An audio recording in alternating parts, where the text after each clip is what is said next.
It's okay, it's okay, it's okay. It's okay, it's okay, it's okay. It's okay, it's okay. Ooh, the floor's so dirty where you live.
It's okay, Orly, just stay.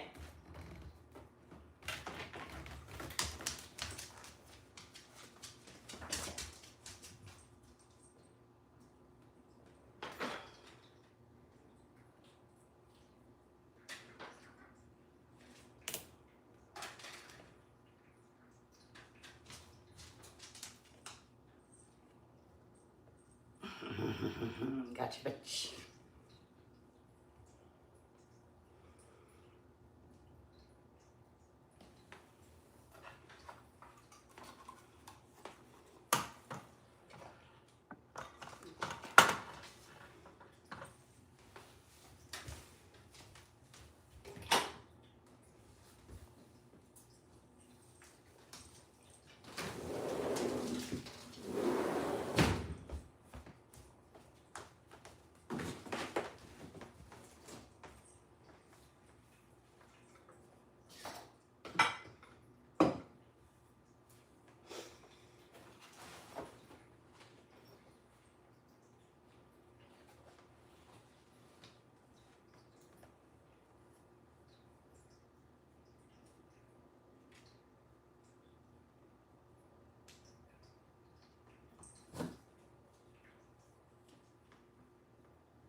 Buddy, you're all messed up.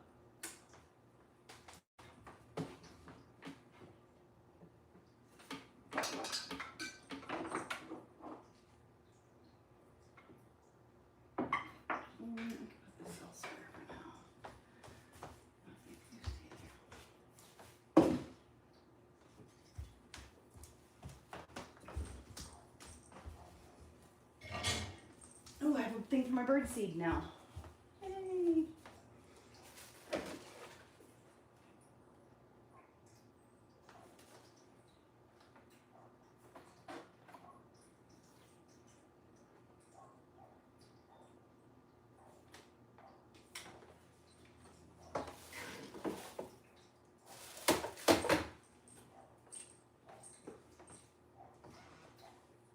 David of London.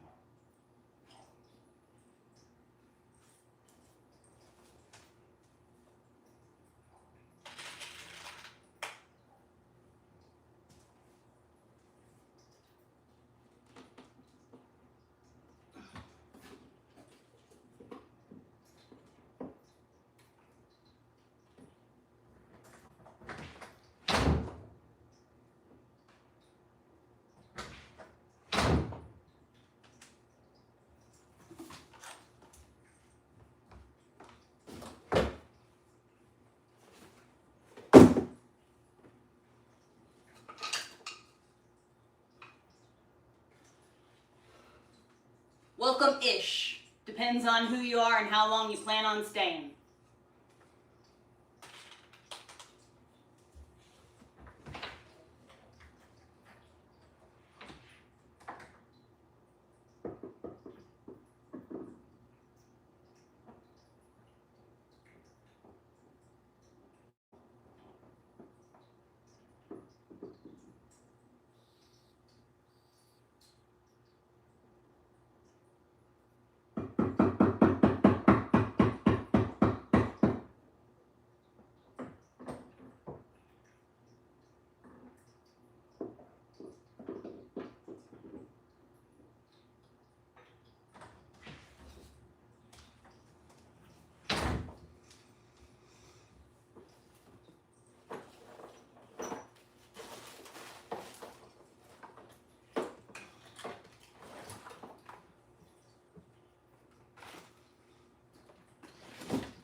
Oh!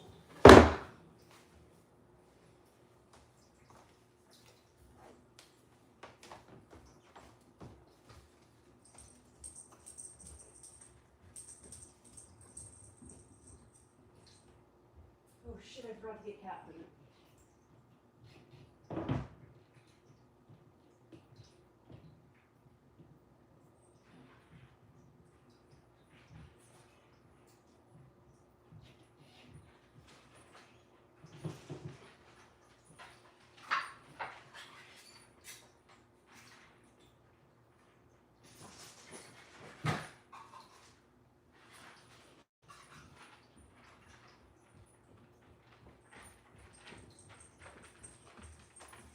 Girl, I just fed you.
did I manage to find a stud? Oh my god, is it all the studs there?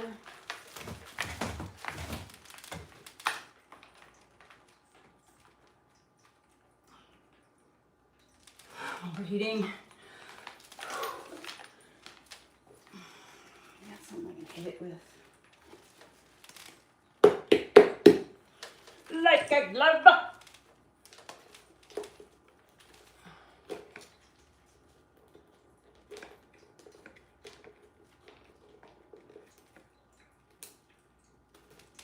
He's in your home.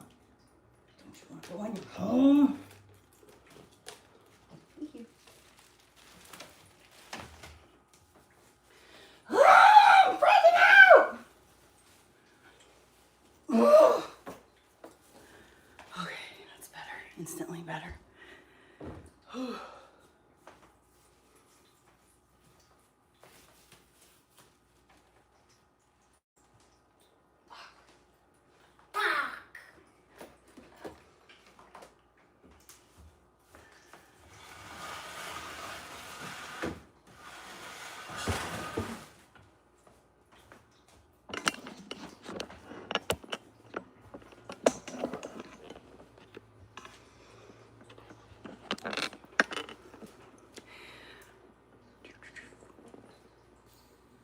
That's exactly what she's thinking.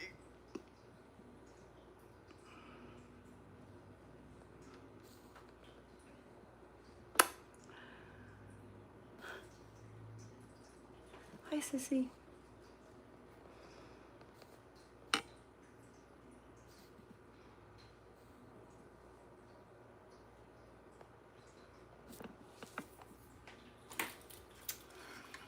I should start to break down some of these cardboard boxes.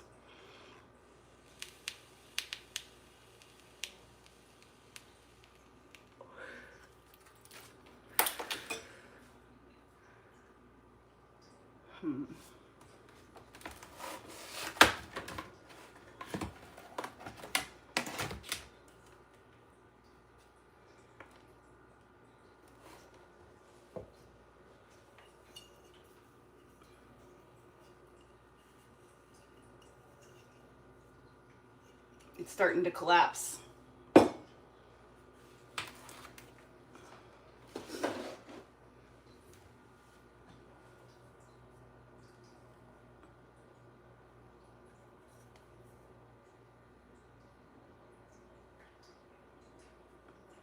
I see bacteria growing. The good kind.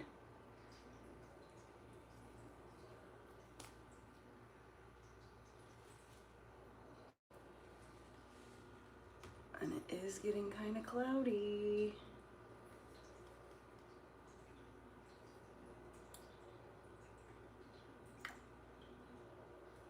No carbonation yet. How are we doing? You look dead. You look dead as a doornail. Maybe not. There's bubbles in here. Okay. Okay, you're alive. Okay.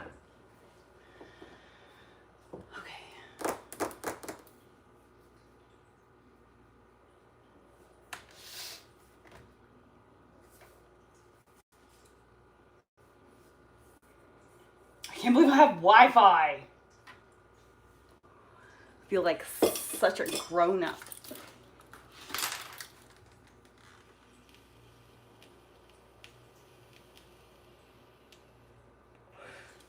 I need a hose. I don't have a hose. I'm gonna put some bird seed out.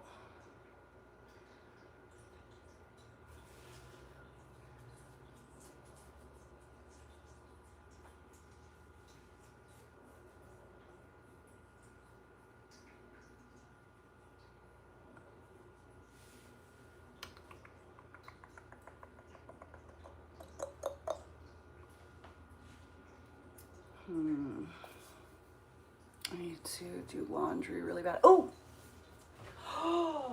Okay. If I vacuum my floor, I could put down my rugs.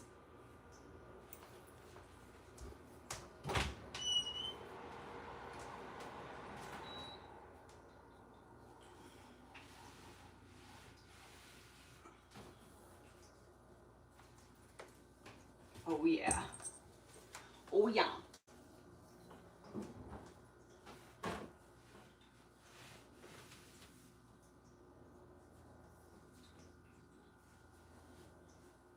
This one's still a little humid. It'll be fine. This one is still very humid.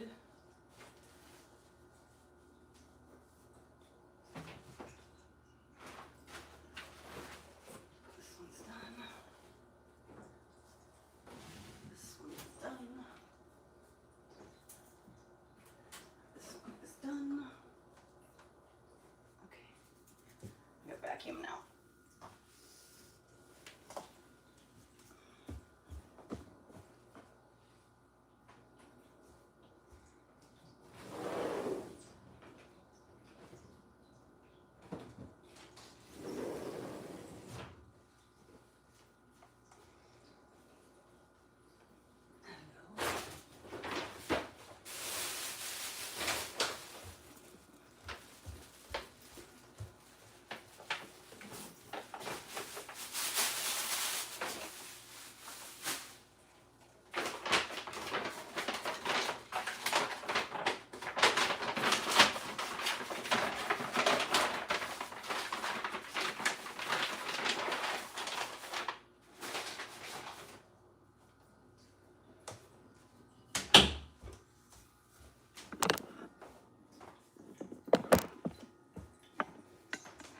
Oh, you know what? I should get this out of the living room first. Some of the truck.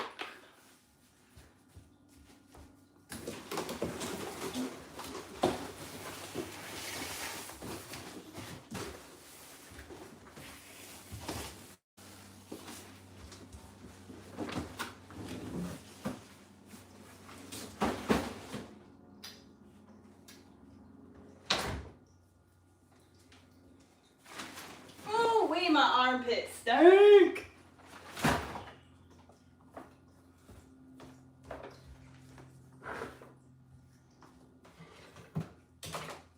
Oh, there's that rug I was looking for.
bigger rug.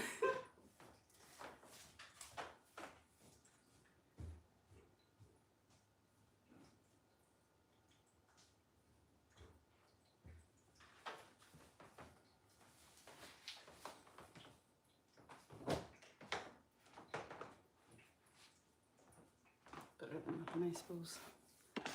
They just landed in Atlanta. They just landed. My boys made it safe. I'm gonna put the rainbow ones in here instead. This is my preferred. Oh, I should put those on one of these on the side of my bed. Yeah, I'll do that. One of these in here.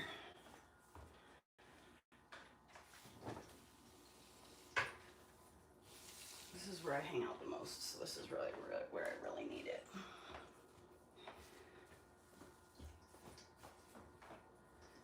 Okay. Are you ready to come back inside now that I've cleaned my floor? You can come get it dirty again?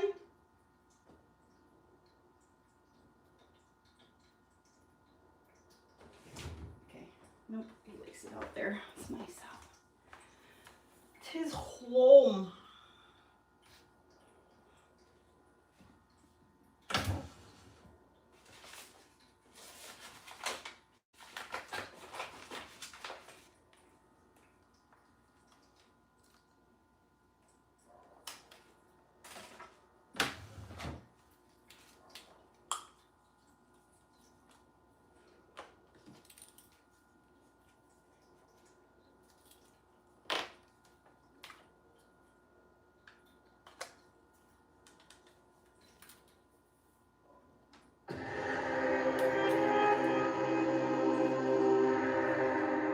Candace Owens, welcome to the show. Yes, I'm so excited to do this. You and me both. You've done everybody but me, Well, that doesn't sound good. right? I've been just like being completely left out. Well, dude, I've been nervous to meet you. Really? Fuck yeah, I'm nervous to meet you. I feel like Because he Going knows down that your you're bad gonna know he's a fucking Me? fed. Duh. Me? Little old me? sounds like there's some rumors out there about me. I gotta clear up. I'm so nice. I'm so friendly. You know.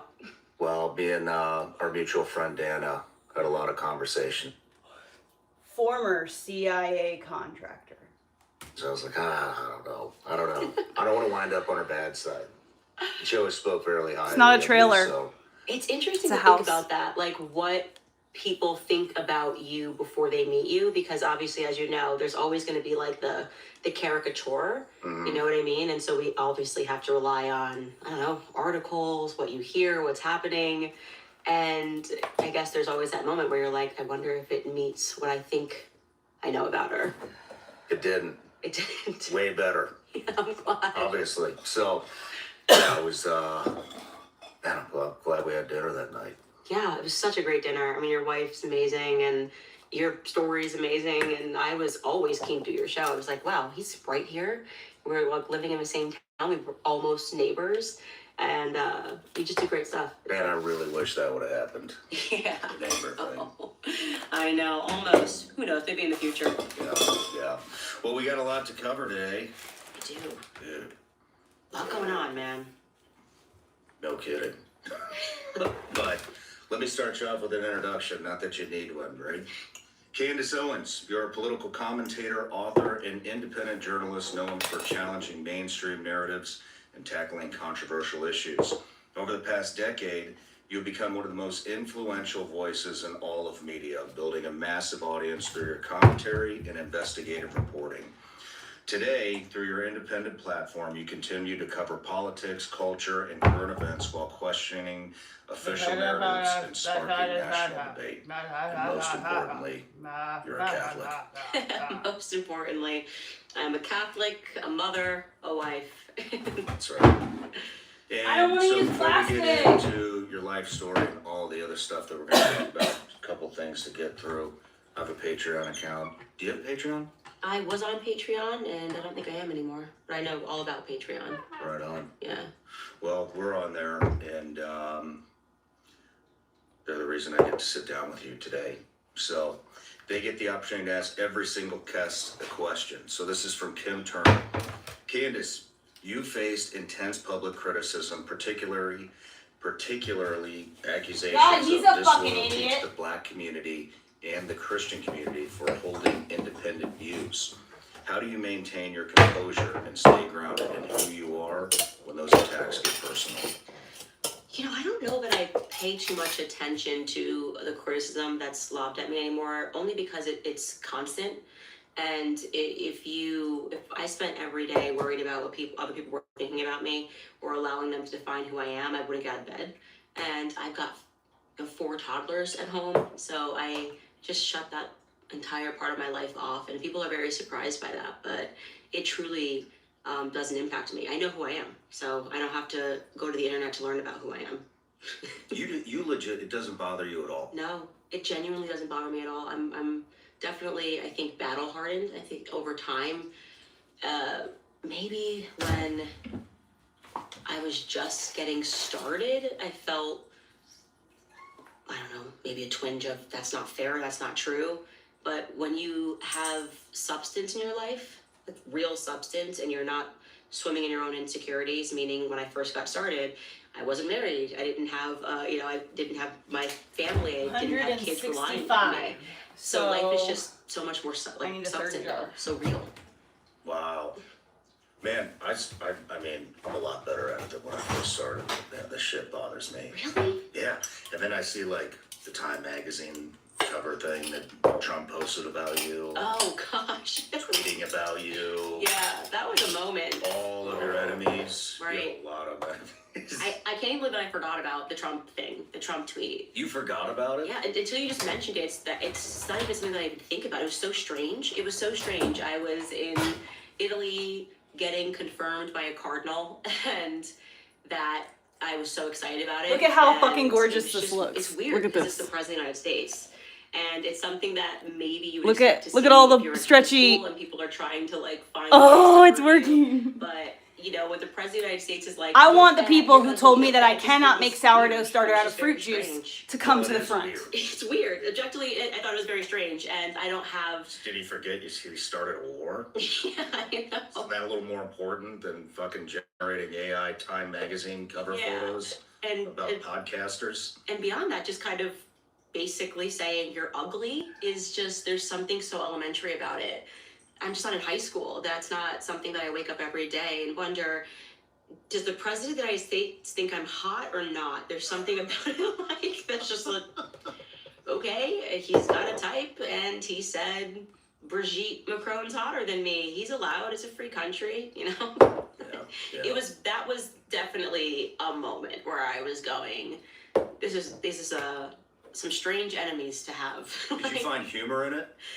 I genuinely, at the time, there was just so much going on. I was in Italy, and my phone started blowing up, and I was so excited about the eve of my confirmation and I had just had this wonderful dinner with my priest, and I had a meeting with the cardinal about the confirmation, that I just turned my phone off because I didn't want to even let in whatever energy that was.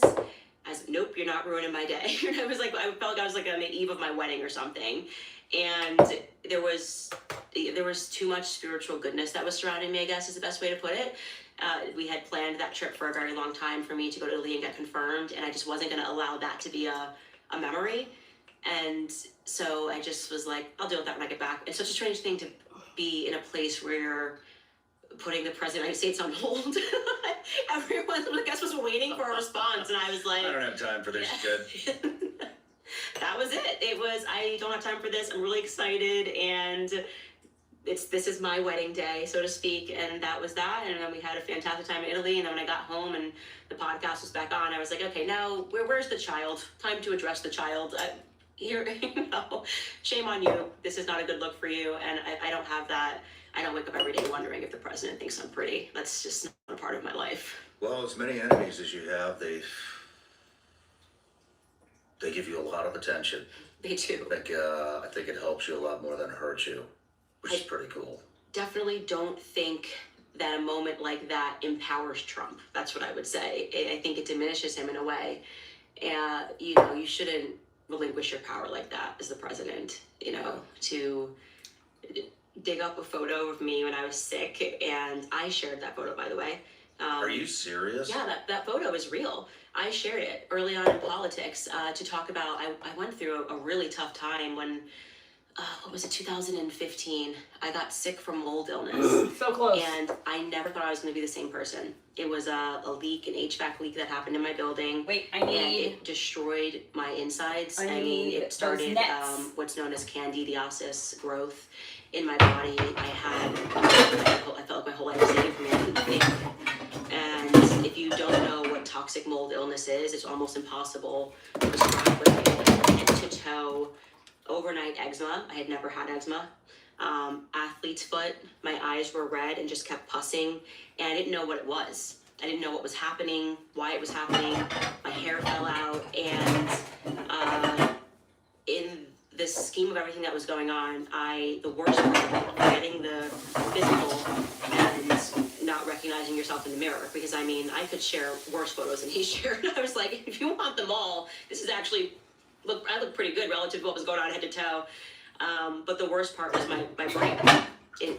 The only way to describe it is you can't think. You can't, it's almost like being in a permanent, if you ever had like brain fog, imagine like the most intense brain fog you could ever have, and it just physically exhausted me. So I was just in bed all day, every day.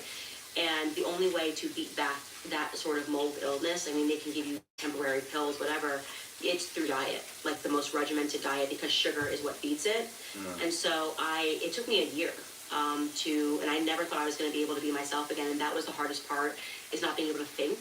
And I have relied, I didn't realize how much I had, relied on my ability to reply, and I loved writing. And so it was, I remember just getting on my hands and knees and praying, bargaining really actually with God, which isn't something that you should do. But I was like, I don't even care about the physical stuff. I don't care if my hair never grows back. I don't care if I have these patches all over my face forever, if they never clear up. I don't care if I have athlete's foot once a week. Like, please just let me think. Like, please just clear the cloud in my brain. And I think about it because it was right before I became a public figure. And I just now have the perspective that I was truly humbled. Like, truly humbled before, and never thought I was gonna look the same. And I never even realized how much easier, like how much I had relied on being like generally good looking, to kind of get through life. Like I didn't want to see anybody. And I only saw my cousin who still works with me today, and would not go out of the house, and because I was sleeping mostly the whole time anyway. And it was a long process, a very strict diet. Obviously, I got so skinny because you kind of have to starve it. Yeah, you kind of have to starve it. So anything that has sugar, even fruit, feeds it. But in the retrospect, I learned how to cook everything from scratch. I learned how to eat the best ingredients. I learned about ingredients, and I became really passionate about that. I mean, that's why I garden today. So yeah, I was humbled right before I got into the public sphere. And so I actually look back on it quite fondly, and I think it kept me away from a lot of the vanity that comes with politics and publicity. Because I know it can just like that be taken away from me. Man, wow. So it took you at your lowest point and exploited it all over the internet. Yeah, and then I shared it with everybody. I was like, I've got worse pictures. I mean, I was sick. I don't know. I guess you can go around and find people when they have cancer and lose their hair and put them on a Time magazine. I was very sick, but I'm really proud of it. It's such a weird thing, but I shared it myself. And so I think what happened was, a lot of times with his team, they just look for things on the internet and they're trying to be fast and respond, and they didn't know where the source of that photo was, and it was me. I shared it back when I first entered into politics and talked about, a tough time in my life. And so I'm still just very proud of it, and gratefully, thank God, I got everything back, not just my brain. My hair came back, my skin cleared, and yeah, I'm very grateful. Man. Well, I want to do a life story on it. Actually, one more thing. Everybody gets a gift. What am I getting? I feel like everybody gives a gift, but I don't have a life that's cool enough to match all of these gifts. I actually love gummy bears. Are these actually elite? Yeah. They are elite gummy bears. Oh, yeah. Because you can't like put Vigilance elite gummy bears on here. They're not elite. They're elite. Okay. Rip them open. I'm gonna have one. I'll be the judge of that. All right. Here we go. I love gummy bears. Good. Yeah. Ooh, they smell really good. I will say that. They actually smell really good. I love gummy bears. Of course, And she's dead now. Now he gave her gummy bears. She's being tracked now. They are really good. She's just fucking ate the tracking device, dude. Why did she eat something? You never eat something the fairies give you. 250 years of elite gummy bears. No, Candace. Yeah. But Why did you do that? Life story on Why that, did you and then eat them on TV? About the past. Now they know they got you. They're gonna blow you up from the inside. Candace Owens is gonna die. Mark my words. Candace Owens is gonna die, and it's gonna be some weird illness, some weird illness that comes out of nowhere. Families in that area, Rye, White Plains area, and then Sean Ryan is a fucking plant. Had okay? my formative years in Stamford, Connecticut. All these people are just plants. kind of outside of the All city. of them. Candace Owens Like included. if you have a job in the city and want to live in the suburbs, you move to Greenwich, Stamford. But that doesn't mean they don't want her dead, because they do. Okay. Mm-hmm. How many siblings do you have? 3. I have a brother and I have 2 sisters. Literally, he watching her Well, eat my the dad gummy was bears that he growing knows up, are gonna and kill my her, mother worked and talking to her at about her facility, family. Sort of as you like.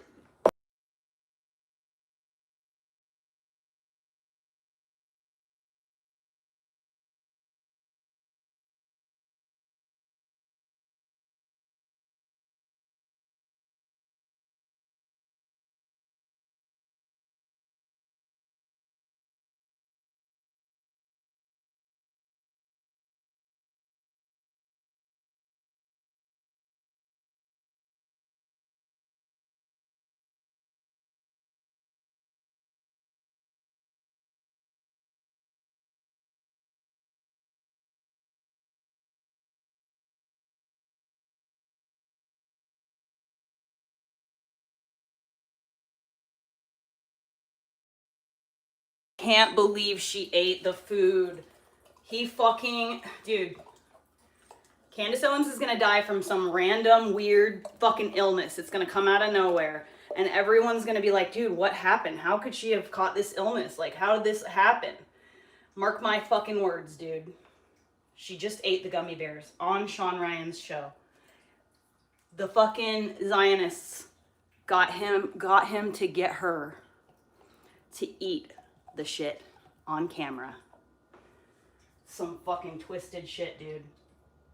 And Candace Owens is over here just gloating, like, everyone's scared of me and Sean Ryan having the interview. Meanwhile, they're all like, you're already dead, bitch. I can't believe she fucking ate the gummies, dude. I can't believe she ate the food. Why would she do that?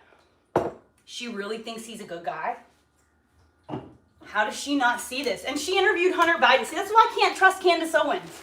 I do like her investigations because it's interesting. And she does only post facts. She either posts things she's curious about that don't seem to line up, or she posts facts. And so it either makes me curious and go look something up myself, or it makes me curious and I go look up something myself. And so I don't ever just trust what people say, just based on what they say. Because these people all have their own agenda. They have their own agenda. They're being funded by somebody. None of them are independent, truly. They all like to pretend they're independent to trick us into thinking that they're one of us. But they're not. They're rich. They're not one of us. So, I cannot believe that she just ate that shit. I cannot believe that she did that. It's just like, how could you ever trust anything she says or does? She interviewed Hunter Biden and was like almost giddy like a schoolgirl while she was interviewing him.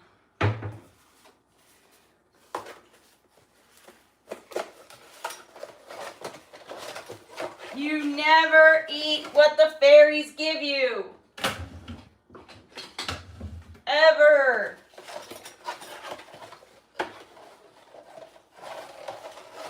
Can't believe she did that.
And just like that, it multiplied by 3.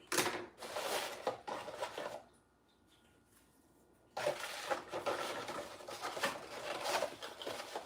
can't believe this, dude. Did a lot of the billing for them. Okay. I had a feeling I You didn't guys want to tight? watch this interview. Yes. I didn't Tight watch family? much of the Hunter Like, Biden one. My parents are because divorced, so I mean, I it's guess so you have gross. to ask independently everybody's relationships. But my sisters, and my siblings, we are. I think it's important to watch this stuff though and see what people are saying. People, especially in life that I live, who really deeply know you, and so in the morning time, every morning I would Cheesecloth, work yes. out, call my sisters, and talk about everything. My little sister right now, she's. What am I making? Sourdough. For her wedding, and so she's actually helping me right now. Like This sort is through the called TikToks, so.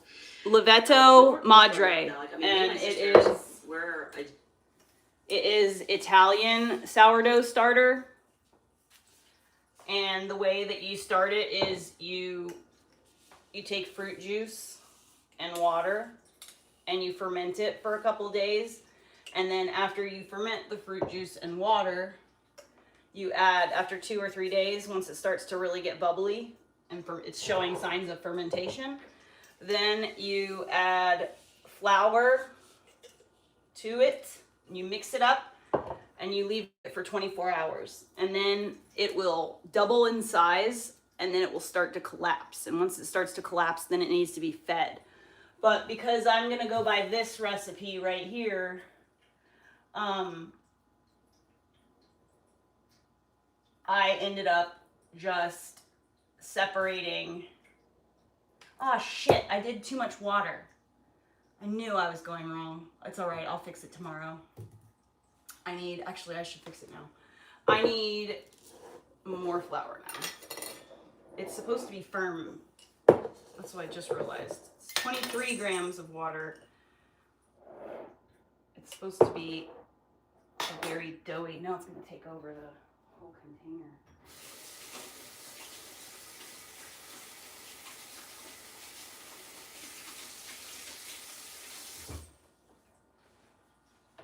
Okay, it's all right. We just had more flour. I'm looking for a specific consistency, and I think I might want to roll it out at this stage too. Yeah, I do need to do that. All that work. Let me actually.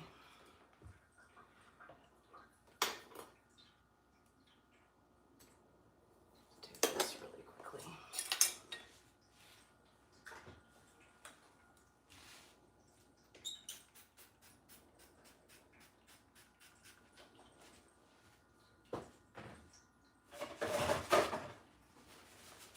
Not paper towels, I need to go get more.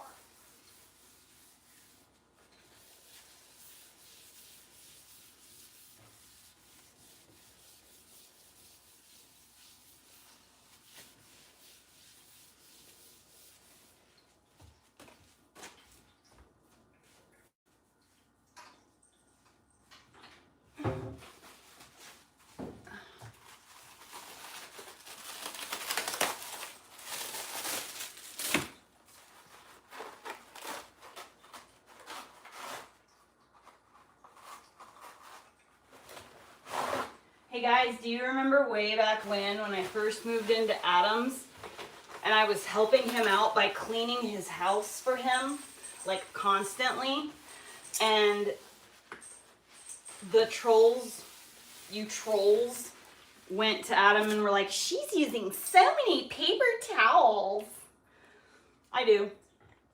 I laugh about it to myself literally every time I grab a big ass wad of paper towels.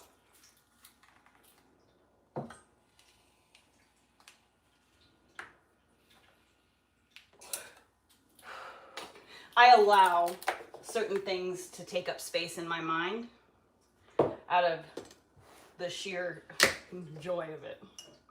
Okay, so we're gonna need to basically double what we've done. Everything was all measured nice. Almost.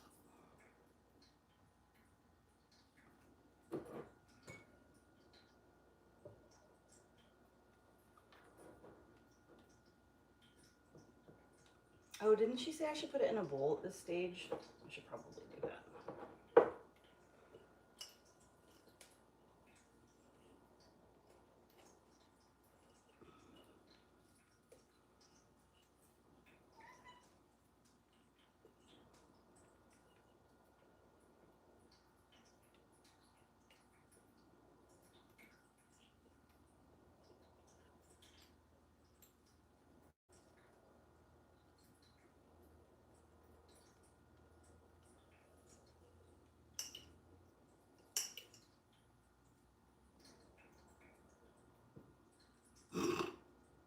Doing three things at once there.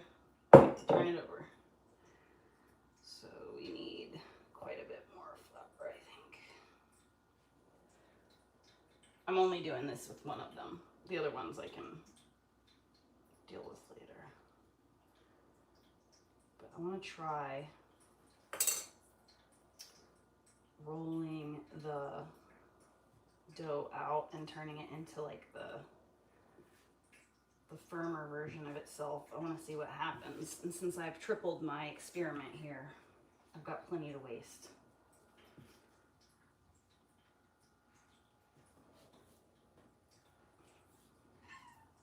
What?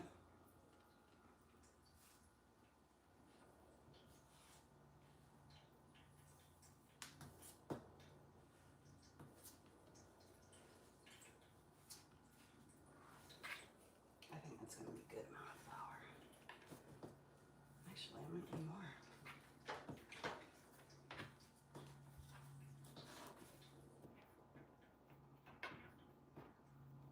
I do need a little bit more. Still just a little bit too sticky.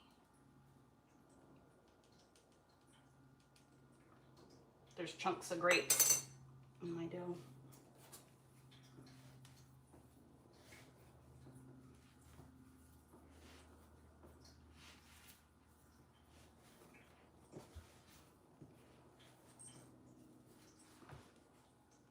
Each of us were a year and a half apart, so we just bludgeoned each other, you know, over everything, pretty much. Where you fall in the lineup? In the middle, can't you tell? Can't you tell? Middle child syndrome, it's a thing, it's a real thing. Shout out to everyone who's a middle child in the world right now. Right on. Yes, this is good. Okay.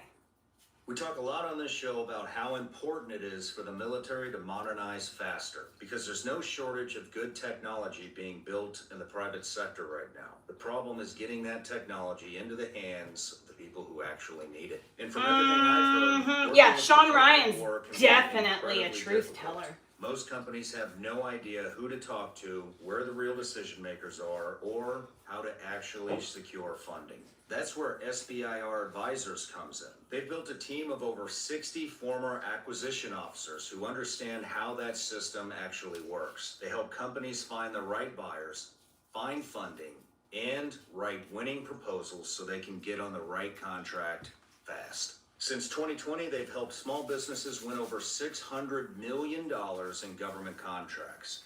And what I like... You don't want a government contract. If you have a government contract, legally you're not allowed to disparage Israel if you have a contract with the United States, or you'll lose your contract. So no, don't fall for it. That's SBIRadvisors.com. And if you mention my name, you'll get your first month free. What were you into as a I'm kid? an astronaut. What'd you like to do? You're the I was moon. always really into dance, coordinating dances. I was very sporty. I think I took after my mom in that way. My mother played basketball and cheer led when she was in high school. She didn't finish high school. My mom was a high school dropout, but she got pregnant. But when she was in high school, she was very athletic, and so I kind of took after my mom in that way. So I did cheerlead in high school. I did track and field, and we moved into my grandfather's house when I was 8 years old. I was just like a granddaddy's girl. I was obsessed with my grandfather, and he just was always doing stuff in the backyard, you know, one of those old school guys. I think of my grandfather as having Okay, so like now grease on his hands. You know, that's this basically is my granddad, officially car oil on his the hands. Lovetto Madre, and now when this doubles, it will have this like, it's gonna look like those really cool rolls. And I was always just Pretty kind of freaking fucking around in cool. the yard with my grandpa, like in the woods, doing stuff. So my sisters and I were like cutting worms, climbing trees. I was definitely, I would say, a tomboy. I just liked to be outside, which I think is very new to this generation. Everything's behind a screen, but we were active. We were very active. Jump roping, bike riding. Granddad taught me how to ride a bike. Remember the day it happened. Yeah, I loved it, being outside. Why did you move in with your grandparents at age 8? Because we were poor.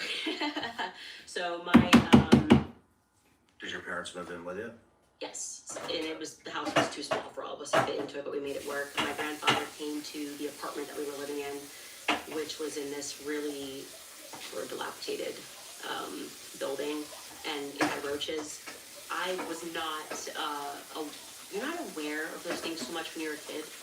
And so we just knew that I knew it was once a month. I couldn't even tell you, maybe it was less or more, but we'd have to sort of take all the pots and pans out of the cabinets because the exterminator would have to come and spray because there was roaches, you know. And that's not. You could afford an exterminator? Clean apartment, actually, but it doesn't matter in those sorts of environments. You live like your neighbors live, and so my grandfather just came and said, I don't want my grandbabies growing up like this, because he worked really hard in his life, starting a sharecropping farm, and ending where he did when my grandfather died. He went back and actually purchased a sharecropping farm in the South. Wow. That's where he retired. Hello, you want to come He was living inside? up north at that time. Are you in ready? Connecticut, and they had a middle class house, and he just said, I don't want my grandbabies to grow up like this. So we moved into their house, and my sister and I lived in the attic. You know, kind of, he put carpet down in the attic and turned it into a room, which I thought was so cool because I used to love the show Hey Arnold, and Hey Arnold had like an attic. Oh, you got dirt all over you. Show. And, You want a treat? 'Cause you're a good boy. My mother and father were He gets in a the good basement, boy so we treat. just had to He's just a kind of good all Easy. Good fit in the boy. house, and it was the best thing I think that could have happened for my life. It's the single greatest thing that probably changed my life, was moving with my grandparents and sort of being under my grandfather's patriarchy, if you will. Is he still alive? No, my granddad passed a couple of years ago. It's really hard. Is he seeing the rise of Candace? Yeah, granddad. There was one of these really viral moments where I went to go testify at Congress, and my granddad was behind me. It's a great clip. When Ted Lieu says something, I don't know what I think he played a clip of me and tried to imply that I supported Adolf Hitler or something. And you see my granddad in the back. He's like, "No, she did not say that. Like, no, she did not say that." And I was like, Granddad was gonna get up and give Ted Lieu a beat down. Nobody talks to his grandbaby like that, Ted Lieu. Calm down. And it's such I'm so happy that was captured actually on camera, because shortly after that, his mind started to go, and his memory started to go, and so it's just one of those last memories that I have with my granddad. He was always behind me, whether it was teaching me how to ride a bike and letting go, or like behind me at Congress. My grandparents were just absolutely amazing. Wow. What would you say to him if you were here today? Why are you trying to make to her say cry? every day, I needed to say to my granddad, Good for you. Yeah, because my grandmother died unexpectedly, and so I made a very conscious decision to slow down and make sure that I got to say everything to my granddad. And that's how much I loved him. Good for you. So you're with your grandparents all the way through high school? Until 10th grade, I kind of moved into a condo, but all of my formative years are with my grandparents, always being around. And, yeah, it was we wake up in the morning, granddad made breakfast, you know, my grandmother would make dinner, and it was, my grandfather just had a lot of rules for us to follow because he grew up in the South, and it was just like very structured, and my work ethic comes from my grandfather, without question. He had a job since he was 5 years old, like laying out tobacco to dry on a sharecropping farm. So he just got after the day, every day. Wow. Wow. How old were you when your parents got divorced? Wow, you don't care. Huh? 23. Oh, 23. Yeah, Okay. they got, I mean, my mom and my dad were just one of those couples that, 23? yeah, How long were 23. they married? Oh gosh, I mean, they got married in 93, so they got married after I was born, and then they just were like, there was just a lot of fighting, you know, it wasn't one of those good relationships, and then when we were all out of the house, they called and said that they were getting a divorce, and at that point I remember saying to my dad, no, now you guys should stay together. Now it should be until death do you part. Now that we're out of the house, you're gonna separate. I remember exactly where I was walking, exactly which street I was walking on in New York City where I got the call, and yeah, they it was an interesting thing because I got to see in my house two totally different examples of how to live. My grandparents were very conservative, and my grandfather met my grandmother when he was 17, and they stayed married until her dying day. And then I had the opposite example where the generation beneath my grandparents, despite how they had raised them, they were just so different. Like all of my dad's siblings had been divorced, and it was a new culture. And I remember when my dad got sick, or started getting sick, I was helping him fix up his house, and we talked about it. And I was like, how do people who are raised in so conservatively kind of have, I guess, more liberal viewpoints on marriage? And my granddad said something, and he was right. It's just the way he delivered it, which is so funny. But he just said, you know, it was those darn hippies. He just says the hippies ruined everything. They sure did. And they sure fucking did. Done some research. Fake ass like, motherfuckers. Right. They kind of brought in this sort of sex, love, rock and roll, love who you love. Everything became so much more temporal, I guess. And I am just so my grandfather's child. Like my viewpoints, I'm going back wherever everybody wants to be progressive. I'm like, I want to be regressive. I'm very well aware that if Candace Owens was to just observe me in public, she would immediately What assume did you want to become? the worst about the me. first thing I wanted to And be that's the thing, I don't give a flying fuck. Yes, I was really into, as soon as I went to Egypt, I had this weird fascination. People are forever surprised they don't like hippies. I remember in third grade, just wanting to be like, oh, when I grow up, I want to be an archaeologist. That was my first thing I can remember. I really like long hair. And then you'll probably say, appropriately, I then was convinced I was going to be a lawyer. I wanted to be a lawyer. Would say that. And I would have made a really good lawyer. You still would. It's never too late. It'd probably come in handy for you. It would. Actually, I feel like I am a lawyer in many ways. I get sued so much, and I really enjoy talking to my lawyer. He's become such a friend, and understanding it. I love to read the documents. I mean, other people getting sued. I made a whole series in the Blake Lively series. I do have a love for legal work, but I don't have to be sued to love it. I have to get that straight in my mind. You don't have to be sued to appreciate law. But yeah. How many times do you think you've been sued? Too many. Like, I mean, in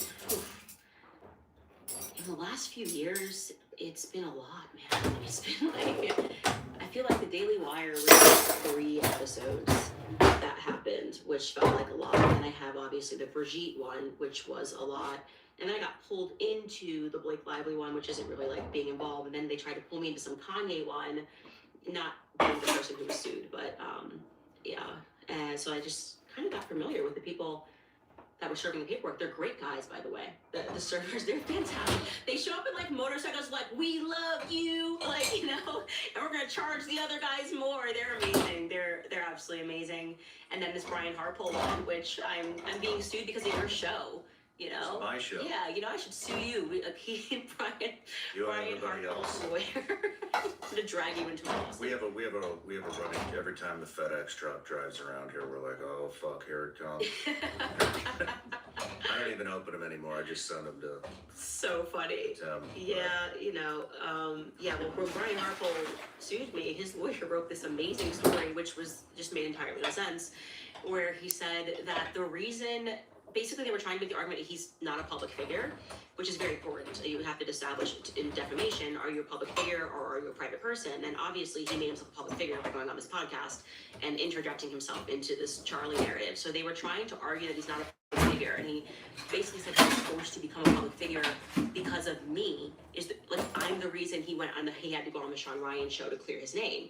And I never covered him on my show once. Never spoke his name on my show before he went on your show, because it was... So hold on, he's claiming he came here because to counter your narrative? Yeah. But you weren't talking about I never said one word with him or the security apparatus, because I knew them and my mind just wasn't there at all until he did your interview, and it was so disastrous in my view, and I think also the view of all the people who watched it, according to the comments. There was just something off about it, and I went, whoa, he's answering questions weird, the stuff that he's saying doesn't really make sense. But that's the argument they're trying to make, because they're trying to get the court to see him as a private figure who only had to come out and do the Sean Ryan show, one of the biggest podcasts in the world, defend himself against me. And I'm like, well, that's going to be a tricky argument, considering I never spoke about you ever on my show until you did the Sean Ryan. Wait a minute, what exactly? What? It's crazy. What is he suing you for? Defamation, which is difficult for me to comprehend, because it's so in the category of opinion. Like the first 2 pages of the lawsuit, he's just kind of calling me an anti-Semite, and I don't know what that has to do with the lawsuit at all. He's not Jewish, last I checked. Neither is Charlie Kirk. But he then moves on by saying that I defamed him because I said that the security team was incompetent. And so he's blaming me for a loss of revenue to his business because I said he's incompetent. Now, I would generally say if you have a business and your job is to provide security and your client dies on the job, that might be the reason you're not getting many clients. I'm not saying I'm a genius, but I don't think people will be lining up to hire the same security people that guarded Charlie Kirk on September 10th, but he thinks it's actually because of me calling him, among many other things, calling him incompetent, asking questions about why they didn't have people on the rooftop that day, saying that like the support they supplied to Charlie's neck was inadequate. I mean, just things that you can see with your own eyes as they're handing him to the car, as they're like holding him to the car, him saying on your show that they didn't provide CPR because he had to stop the bleeding. I have questions about that. If your heart stops, what's it matter if you stop the bleeding? So I'm going to stand by my assessment that he was incompetent. And then the second chunk of his lawsuit is his saying that, I guess, defamation per se might be his argument, because I asked about whether he was at Fort Huachuca because somebody believes they saw him at Fort Huachuca on the 9th. But he admits in a lawsuit that I texted him 4 times asking him just to say yes or no, so I could just, very quickly say, oh, I reached out to him, he said it wasn't him. But his reason for why he didn't answer me, despite me trying to just get an answer, and why he decided to just instead sue me, was because, what was his bizarre legal reason for why he just didn't answer any of my questions? I think he said because, he didn't want me to get famous off of him. I promise you this is his argument, is that the reason he didn't answer... He didn't want you to get famous off of him. That I was just going to use it for clicks. So if he had answered me and said, no, I wasn't at Fort Huachuca, then I would have used it for clicks, and he didn't want me to use him for clicks. So that is the thrust of the lawsuit. So what does he want? Is he suing you for money? I think, he wants money, and to be determined by a jury because his business has been affected. So this shit's actually going to court. Oh, yeah. Which I'm really okay with, because a lot of the questions that we're just trying to get answered, we can now force him to answer them and bring other people in too to sit down for deposition. So. Do you have a court date? Not yet, because we still have to, actually, don't quote me on that. I have to check it with my lawyers. We might have I think we have something coming up where we have to file a response in the next coming weeks or something. Where will it happen? Here. Here in Nashville? Yeah. Yeah, he's got to sue me here. This is where I defamed him, apparently. So I didn't know if Did he tell you he was like really felt like he had to do the show because of me? It's very strange. I didn't get that. Yeah, it would have been weird because I never talked about him. So, hey, can I come on because of Candace not talking about me? It's weird. It's totally wacky.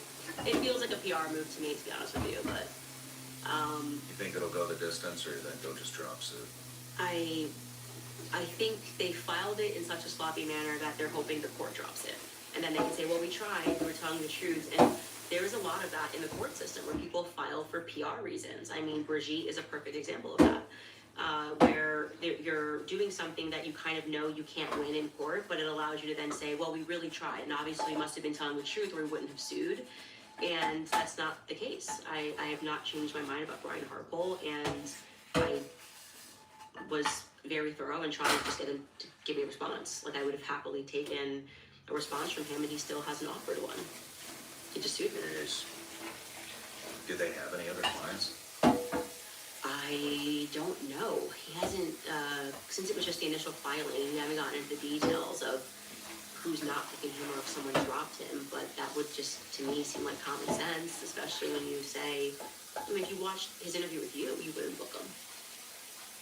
You know, it's just the presentation. I'm just curious. Yeah, I What did the defamation do? that Is he still working for TPSU? he's not, my understanding is he's not still working for Turning Point USA, and I did hear through the grapevine that they sent him a cease and desist after all of the flack that he got for his various appearances, things that he was saying that was just making things worse because he doesn't sound honest when he speaks. He's not clear, and he's also dishonest. I mean, he said, even when I was watching your show, and that was one of the reasons we covered it, was because we instantly learned he presented those messages when you asked him about the rooftop. He shows these messages, and then he says, what am I supposed to do with that? You know, the implication being that this was a conversation he was having, but it wasn't. He was showing you Dan Flood's text messages. So that was strange and dishonest, and yeah, they were also, the discussion wasn't even about Lois and Center. The discussion was about the walkway above Charlie. So it seemed like even when he was on the show, he was focused on PR, but he just wasn't very convincing. And that's literally in the lawsuit that I described him as not very convincing, and that's defamatory. That's defamatory. And I stand by it. He wasn't very convincing. Yeah, I probably should have pressed him more. I fucking felt bad though. I mean, it was still really fresh, and the guy's tearing. I've been around a lot of loss, you know, in my previous career, and so I wanted to be respectful. You know what I mean?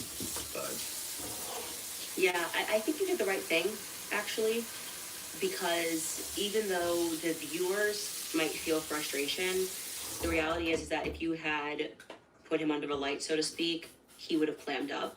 Mm-hmm. And we benefited a lot from him just speaking. I'm still benefiting from him just speaking in other parts of that conversation that are being pulled and discussed.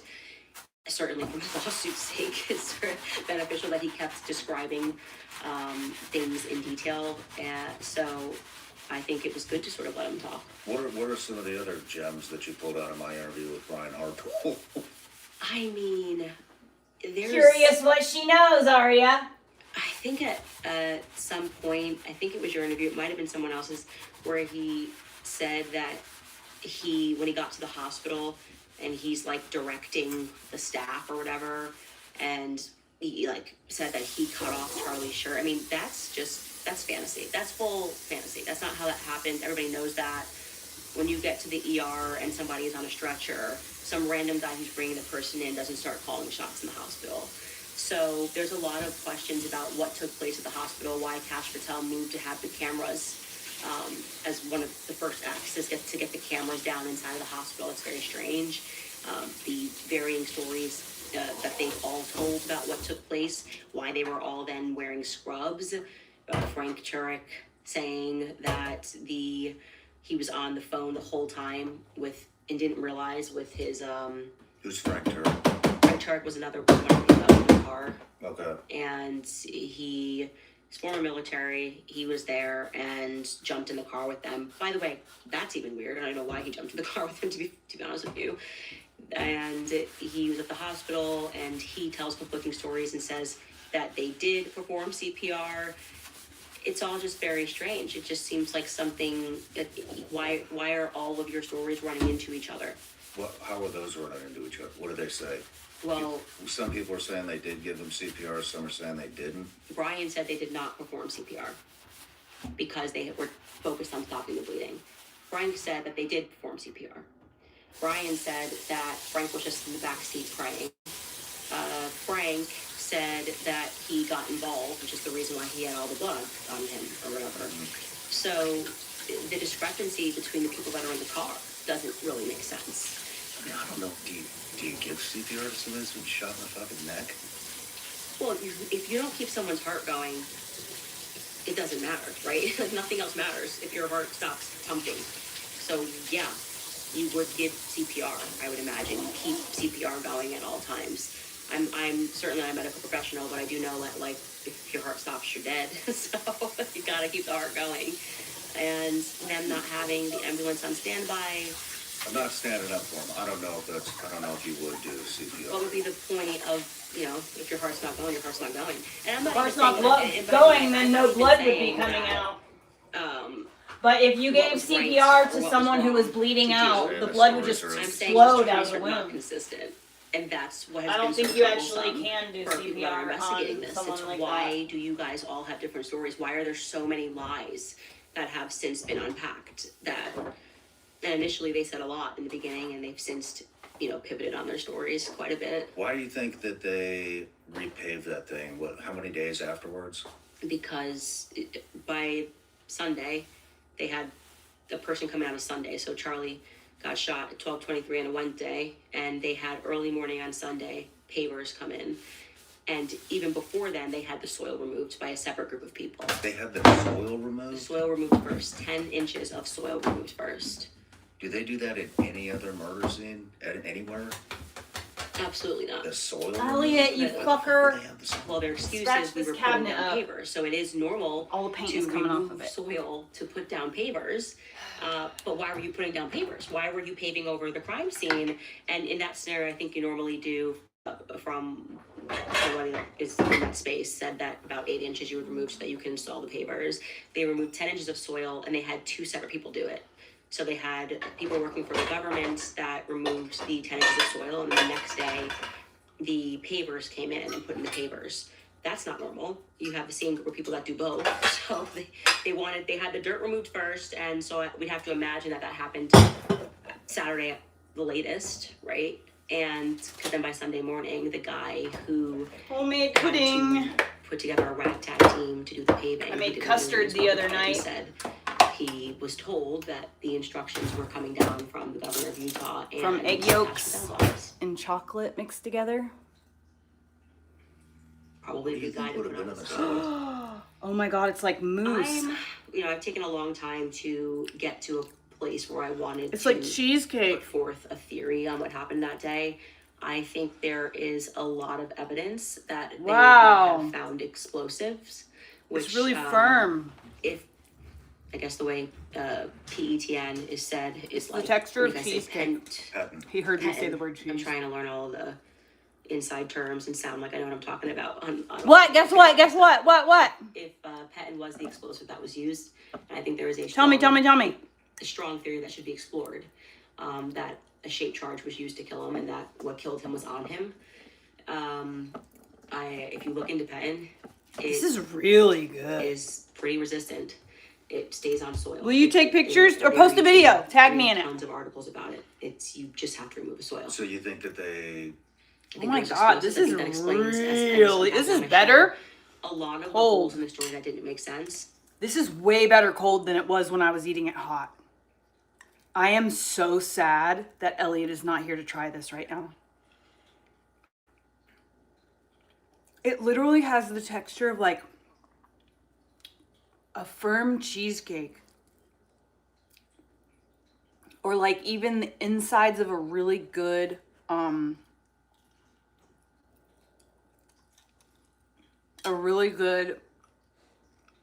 chocolate bonbon, like ganache.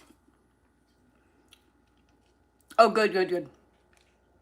Hello, hello in the UK. We have a couple of other UK people around here too.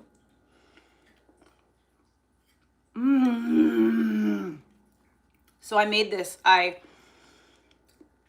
cooked sugar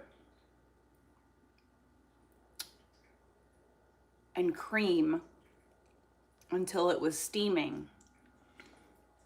And then I mixed it. I took 4 egg yolks and I beat the egg yolks with sugar until it became really light yellow, pale yellow, and fluffy.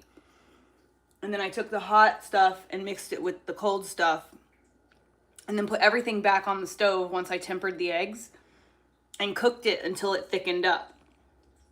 And then there's no cornstarch in this. No gelatin, no cornstarch.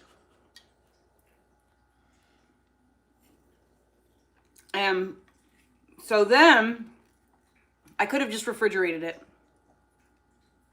and it would have been done. But I wanted to take an extra step and I wanted it to be like mousse-like texture. I wanted it to be like firm. I didn't realize it was gonna be firm like this. This is amazing. But anyway, I baked it in a water bath for about 40 minutes. So I cooked it on the stove for like 30 minutes and then I did a water bath for like 45 minutes. Yummy. Oh yeah, and then at the very end I added chocolate chips. It would be better to add chocolate that is like shaved basically because it would melt evenly. But at the end of the day, this really doesn't have any water in it. It was just cream and eggs. So it didn't try to separate like chocolate does.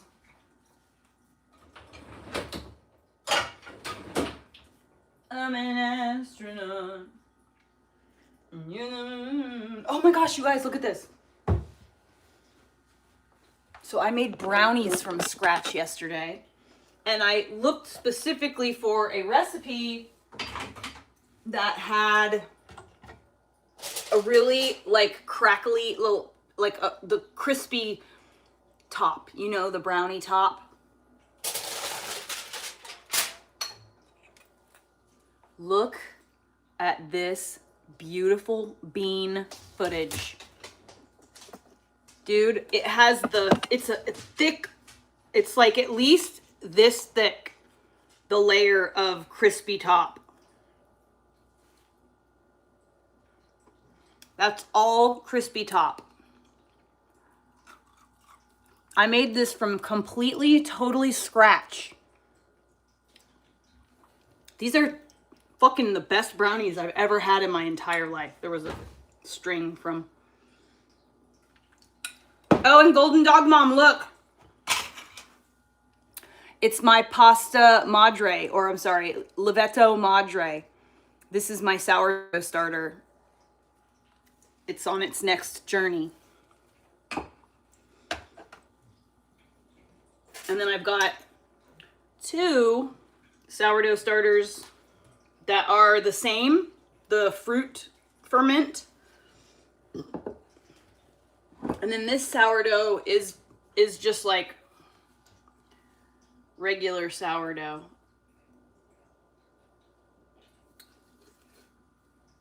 It keeps getting a skin on it. It's drying out, but it is alive. That's all that matters.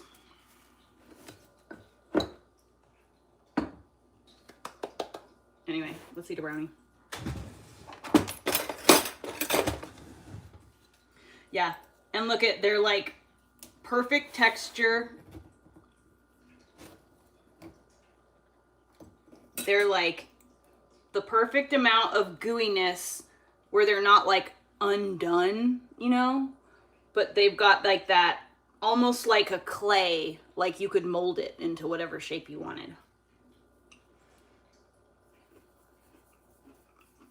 These are the best brownies I've ever had in my entire life. Oh! The reason why these brownies are so fucking good, my secret, this was my secret. It's not, or it was my thing. This was not in the recipe. But I like to kind of just, I put a little bit of almond extract. No, there's no pot in it. Hold on.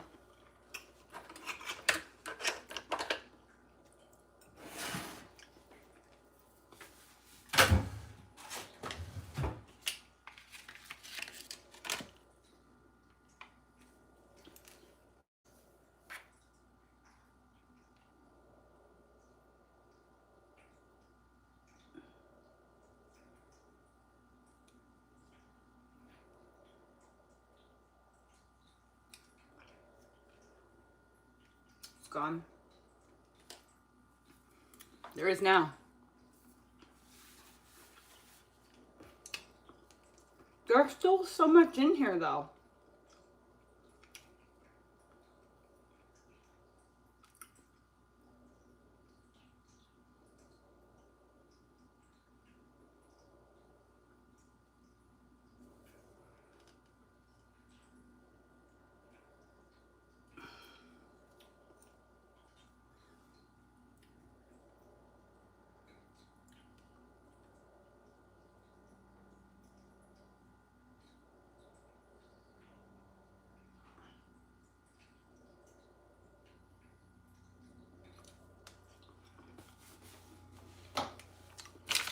Yum.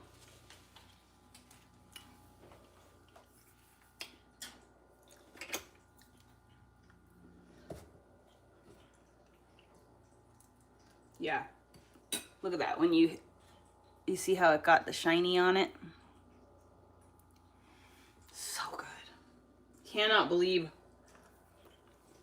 I cannot believe that we have fooled ourselves into thinking that pre-made food is easier, better, anything. It is really so easy to make shit from scratch. They have convinced us that we're too busy. They have convinced us that it's inconvenient. And we've got a busy life. They have stolen our health, taken our lives, our children's minds. We've just handed over all of our power to them. And we have so willingly accepted absolute garbage in return. They can't even serve us anything halfway decent.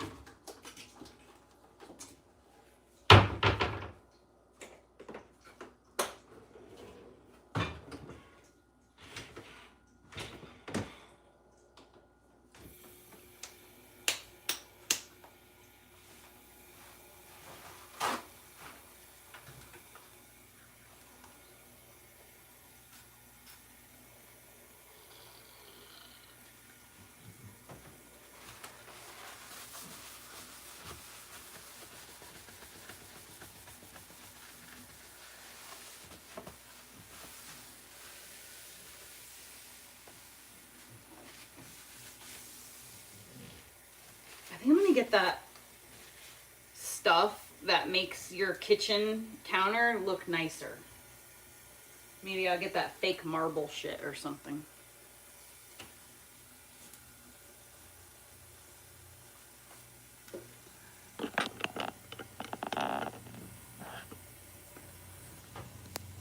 What's up, Matt?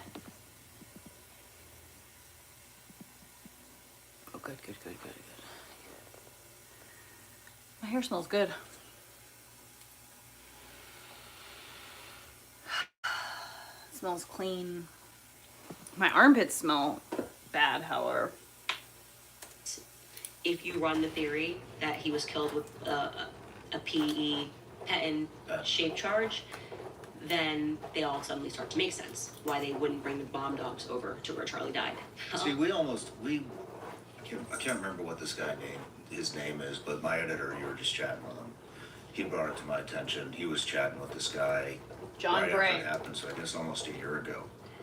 And once I just never know what to, so many fucking people are trying to get clicks and shit, you know what I mean, that I'm like, I don't think it adds up. And Fucking he would clogged. describe, you know, how it was going to work, or how it was supposedly worked. I And should yeah, it go was take a shaped shower charge and wash inside my the hair. microphone, right? Yeah. And they had all these videos that show the blast and everything, but I don't know what's AI and what isn't. I don't fucking believe anything unless it's literally right in front of my face. And I still don't believe most of it. But to have the thing that really got me was to have a microphone on a loose shirt when he's up in a chair, like moving around. It just, Mic on the inside, by the way.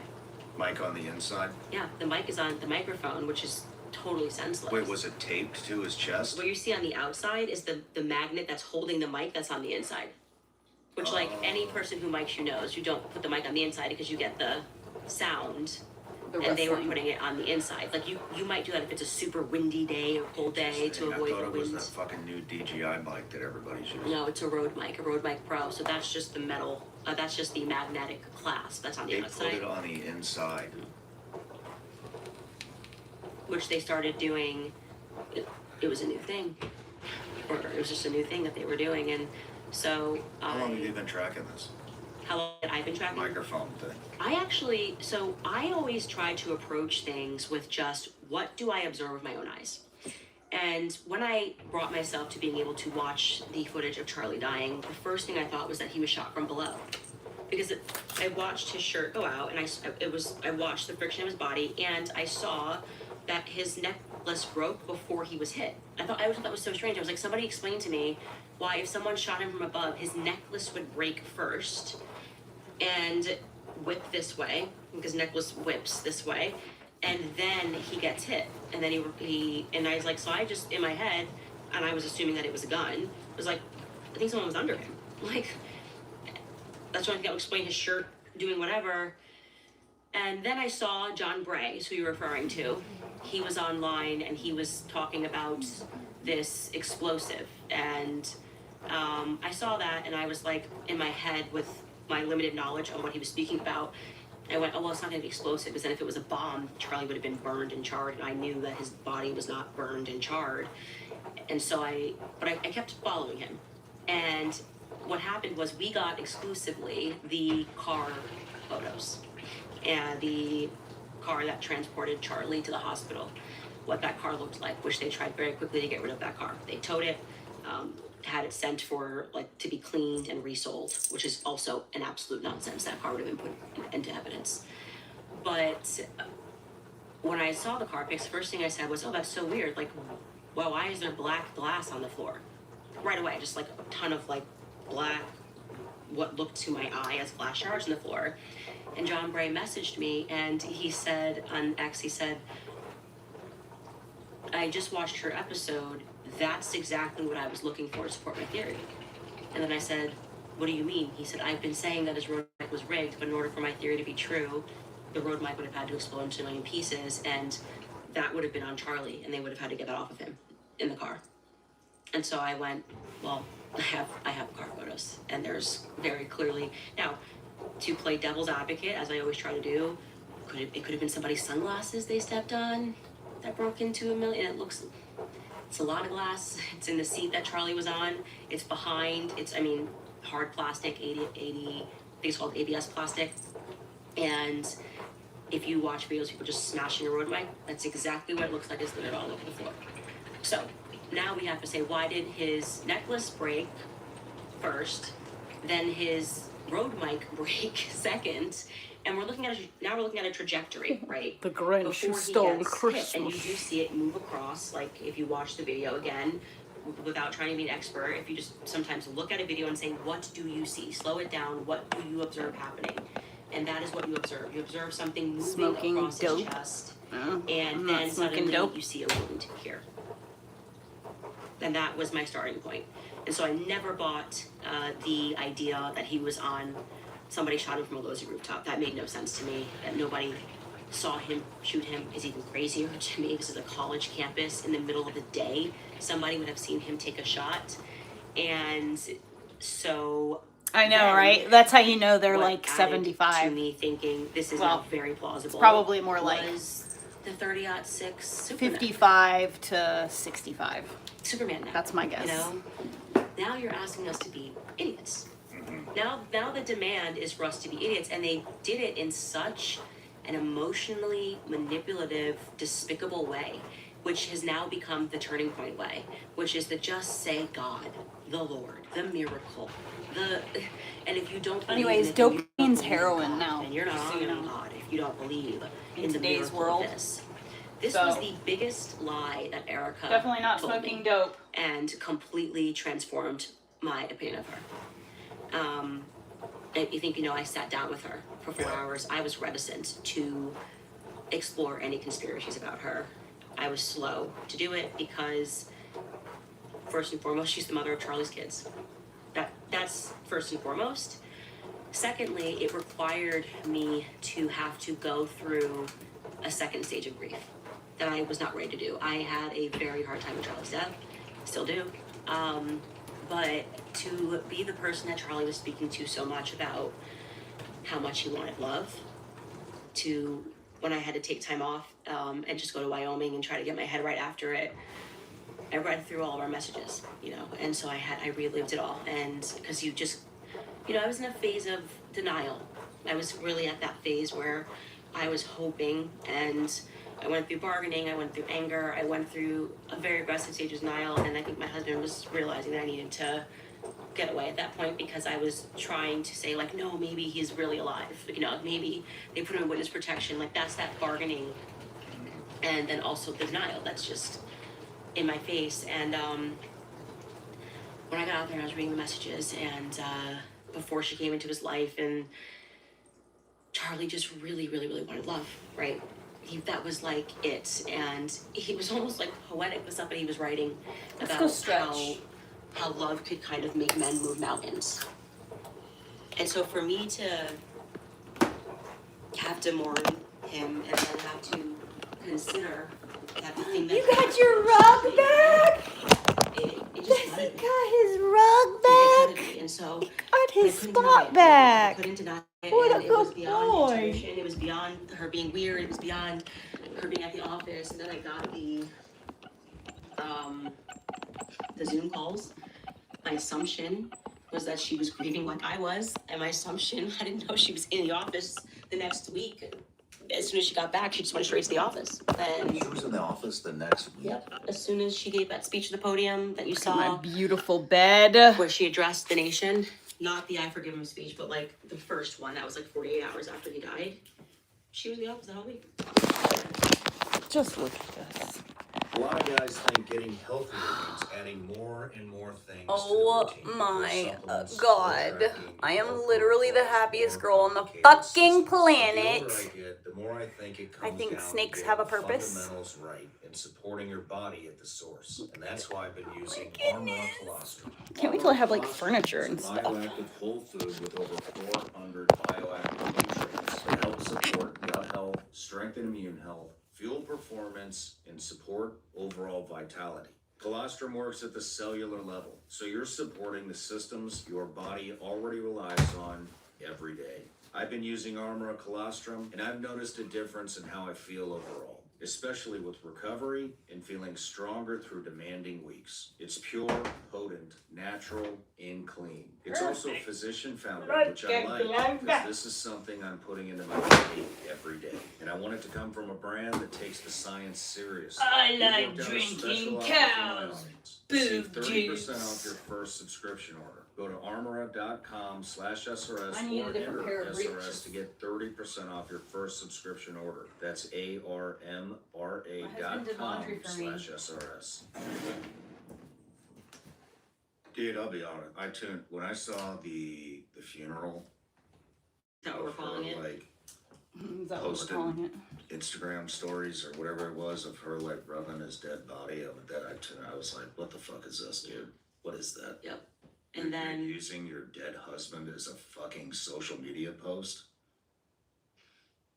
and beyond that, and again, me ignoring all of it, and then it was just actually on the day that your husband gets shot, you didn't have a single one of your family members go with you? Not one family member or friend went with Erica to Utah. Wow. She went with the person that's holding her in the photo when his body's coming off Air Force One. Could you imagine not having your mom, your brother, your sister, your cousin, your best friend, I don't know, like your A1 since day one from high school with you when that goes down? No, she was every single one of those videos, she's with the head fundraiser of Turning Point USA. The person holding her, hugging her, crying, that's Stacey Sheridan. She's a chief fundraiser. Stacey Sheridan is the one recording her while she's in the casket. No one can make that make sense. You cannot tell me 1,000 times that you would not have a family member, a cousin, a brother, somebody other than just I've lost Turning all my Point people. clothes in this move. And mind you, the vice president is offering to fly over whoever you want. So this isn't like, we couldn't get to Utah. Like, your family will crawl over glass to get to you. You go through something like that. And she didn't have anybody, not her aunts, nobody. Just Stacey Sheridan recording all of those private moments. And again, those were the things, I mean, I think I just assumed that her family was there. I assumed, because Charlie's family was there. His sister was there, his mother was there, his brother was there. I mean, his mother and father were there. She just had Mama Stacey, as I call it, which is the woman who's all about raising money. And when did you guys Raising money, not kids. Stacey Sheridan, Mama Stacey. Support here. And so Raising funds. that was intentionally reported for us to raise money at the end of the day. But the lie that she told that I couldn't get over was when she lied about the 30-06. And What did she lie about that? What did she say? So what we thought happened, and this is, I think I single-handedly ruined the plan, so to speak, but what happened was my eyes when I was watching the event, as someone who had gone on tour with Charlie every single year since 2017, 18, 19, Get in there, 20, skin 22, flaps. until 2024, which is the first time they started doing this double mic thing on him, right? The fall of 2024, as I'm going, why is Terrell there? It's the first thing I drew my eye. It was like, why is the head of audiovisual here? He doesn't come on campus events. This is new. And then I see that he's taking the camera down. And I'm like, that's weird. And the internet's going crazy about this. So I'm like, well, Terrell's been there for 12 years, maybe longer. I know, I'm just going to call him and ask him what's up. Like, maybe there's a reason. And I assumed he was going to say something like, the police asked me to. I don't know. You wanted to see the footage? Instead, he was the first person that made me realize something was very wrong because he was very nervous on the phone. I asked him if I could see the back footage just to clarify with people, looking out for you, Terrell. I can tell them what's going on. And his energy was just completely wrong. He came up with a million excuses why I couldn't see the back footage. He told me he didn't know how to send a file. I'm like, Terrell, you run an audiovisual company. You know how to send a file. Then he told me, oh yeah, I do know how to send a file, but I really didn't. I'm afraid Google's gonna hack me if I send it. And I said, Google's gonna hack you if you send it? Yeah, because it's run by the Zionists. He knows what he's talking about when he said They said that. that, obviously. Because they're And then he watching said, him. well, I grabbed the camera for Erica so that she wouldn't have to relive her husband dying over and over again. And I said, his death was live streamed. Everyone saw Charlie die. The back footage is not that's not going to be anything. So I knew something was wrong with the back footage. And I kept pressing him for 2 days. And finally he said, well, I'll FaceTime you and show you it. And I hit record on the face. I just didn't know, just my instincts. And someone on my team was like, you should record this. And I recorded it. And the first thing I thought that was so strange was there was no blood. The bullet didn't go through. There was no blood. Charlie's shirt was crisp white from the moment he went down. And I went, that's odd. So I, at that moment, recorded it, had it, hung up with him, told my audience what I saw, and there was apparently mass panic, which I now know how the full story went. This was the day of Charlie's actual funeral, not the WWE memorial event, but the actual funeral, which was the night before.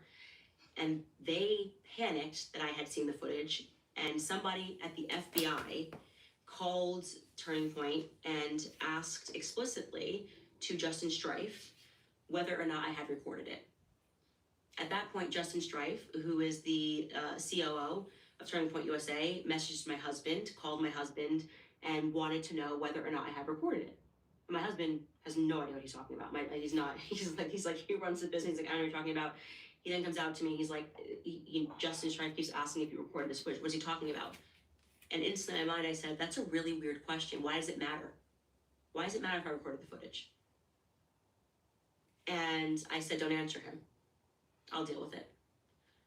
And then what happened, this is all happening on the day of Charlie's actual funeral. No one should be caring about back footage, anything. Why is the FBI calling? What then happened was Erica peeled off from Charlie's actual funeral, his wife, and she called the surgeon with Andrew Colbett on the phone, a 3-way call. And the story that Andrew would then write, because then he tweeted on the day of Charlie's funeral and said, people want to know why there was, no blood. And then the surgeon says that it was a miracle. And you remember this ridiculous tweet, Charlie ate really healthy, and normally it would have taken down a moose, but he really was the man of steel. And this is like a modern day Christian miracle. I mean, total slop for the masses. And everyone then went, what the F? It didn't go through. Like, you're confirming this didn't go through. Something's wrong here, right? When I asked Erica about this, and I didn't know about this thing that happened at the funeral, I asked her, why did Andrew send this tweet? And she said to me, he went rogue. I didn't know he sent the tweet. I said, Andrew went rogue, and she said, called the surgeon. I said, the surgeon spoke to Andrew without your permission? And she said, yeah. I said, so the surgeon to the highest profile assassination since JFK violated HIPAA, went rogue, spoke to some random PR guy he doesn't know, who also went rogue. And then at the conclusion of this conversation, Andrew tweeted something without your permission and went rogue again. And she said, yeah. And then I got the information that she completely lied. How'd you figure that out? A source. That she was the one who initiated the phone call, and Andrew was on it, and that the surgeon never said that, what was put on online. In fact, that's largely embarrassing to a surgeon, because you're saying he violated HIPAA, right? And he's an idiot. Like, he's an idiot. Like, it's a modern day miracle. Not only that, but it's not the surgeon's job. So what happened was she said to the surgeon, allegedly, how can we explain to people that the 30-06 didn't go through? And the surgeon doesn't know anything about whether 30-06. He is a hunter. He hunts. And he said, I don't know. Like, maybe it was a frangible bullet or something. I have no idea. And he's going off of them saying it was a 30-06. And at that point, Erica offered an explanation. And she said, well, my baby, he ate so healthy. And I'm sure it's like he had a man of steel neck because he ate so healthy. So wasn't there a picture of Robinson standing at a Dairy Queen right in front of a poster that said man of steel? Yeah, which actually was in theaters, and so that was like weird. But Erica is that quotation, that explanation came from Erica as she was trying to pull an excuse out of the surgeon, which somehow got elevated to the #1 priority on the day of her husband's actual funeral. They were stressed out that the public had learned that the bullet didn't go through. Why would you be stressed out about that?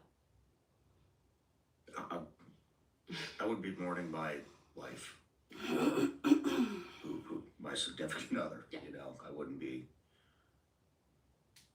trying. So what do you think is going on? I mean, who is Tyler Robinson? What the fuck was he doing there? Who do you think is behind this? I don't. Do you think Tyler Robinson was there? You don't think he was there? I think he's a total patsy. I think they get lookalikes and they get everybody wearing the same outfit. I think he played a role, and I believe that what he did was he picked up clothes. He probably got caught doing pedo stuff and then roped into a government thing because he didn't want to get caught for the pedo stuff. But and that's how they get them. That's why they haven't shut down all the pedos in the world. I do not believe the person walking in the staircase was even the person that we saw running off of the roof. I don't even know what day that person was running off the roof because... Hey, weaponized cats, thank you. One eyewitness to him having been on the roof, and the person who says that he saw him crouching low, the person that shared the video of the guy on the roof and was like, look up here. Somebody just got up there. I spoke to that individual. And he never saw a shot fired. Never said that he saw a shot fired. Knows about weapons. and finds it really unusual that the prosecution hasn't reached out to him. So I don't know what happened. I just know what didn't happen. And I feel confident stating that Tyler Robinson did not murder Charlie Kirk. Whether or not he was an accessory to the crime, do I believe he was at Dairy Queen dropping off clothes? Yeah. How did he get mixed up in that? I don't know. Maybe he was blackmailed.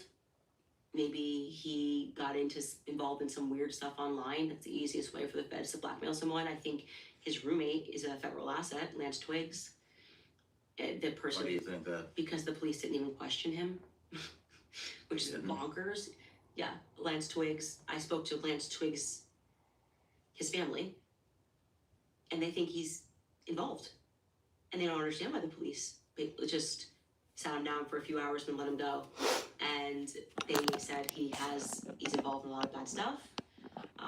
He lived with them for a little bit. That he's into, weird categories of pornography as well.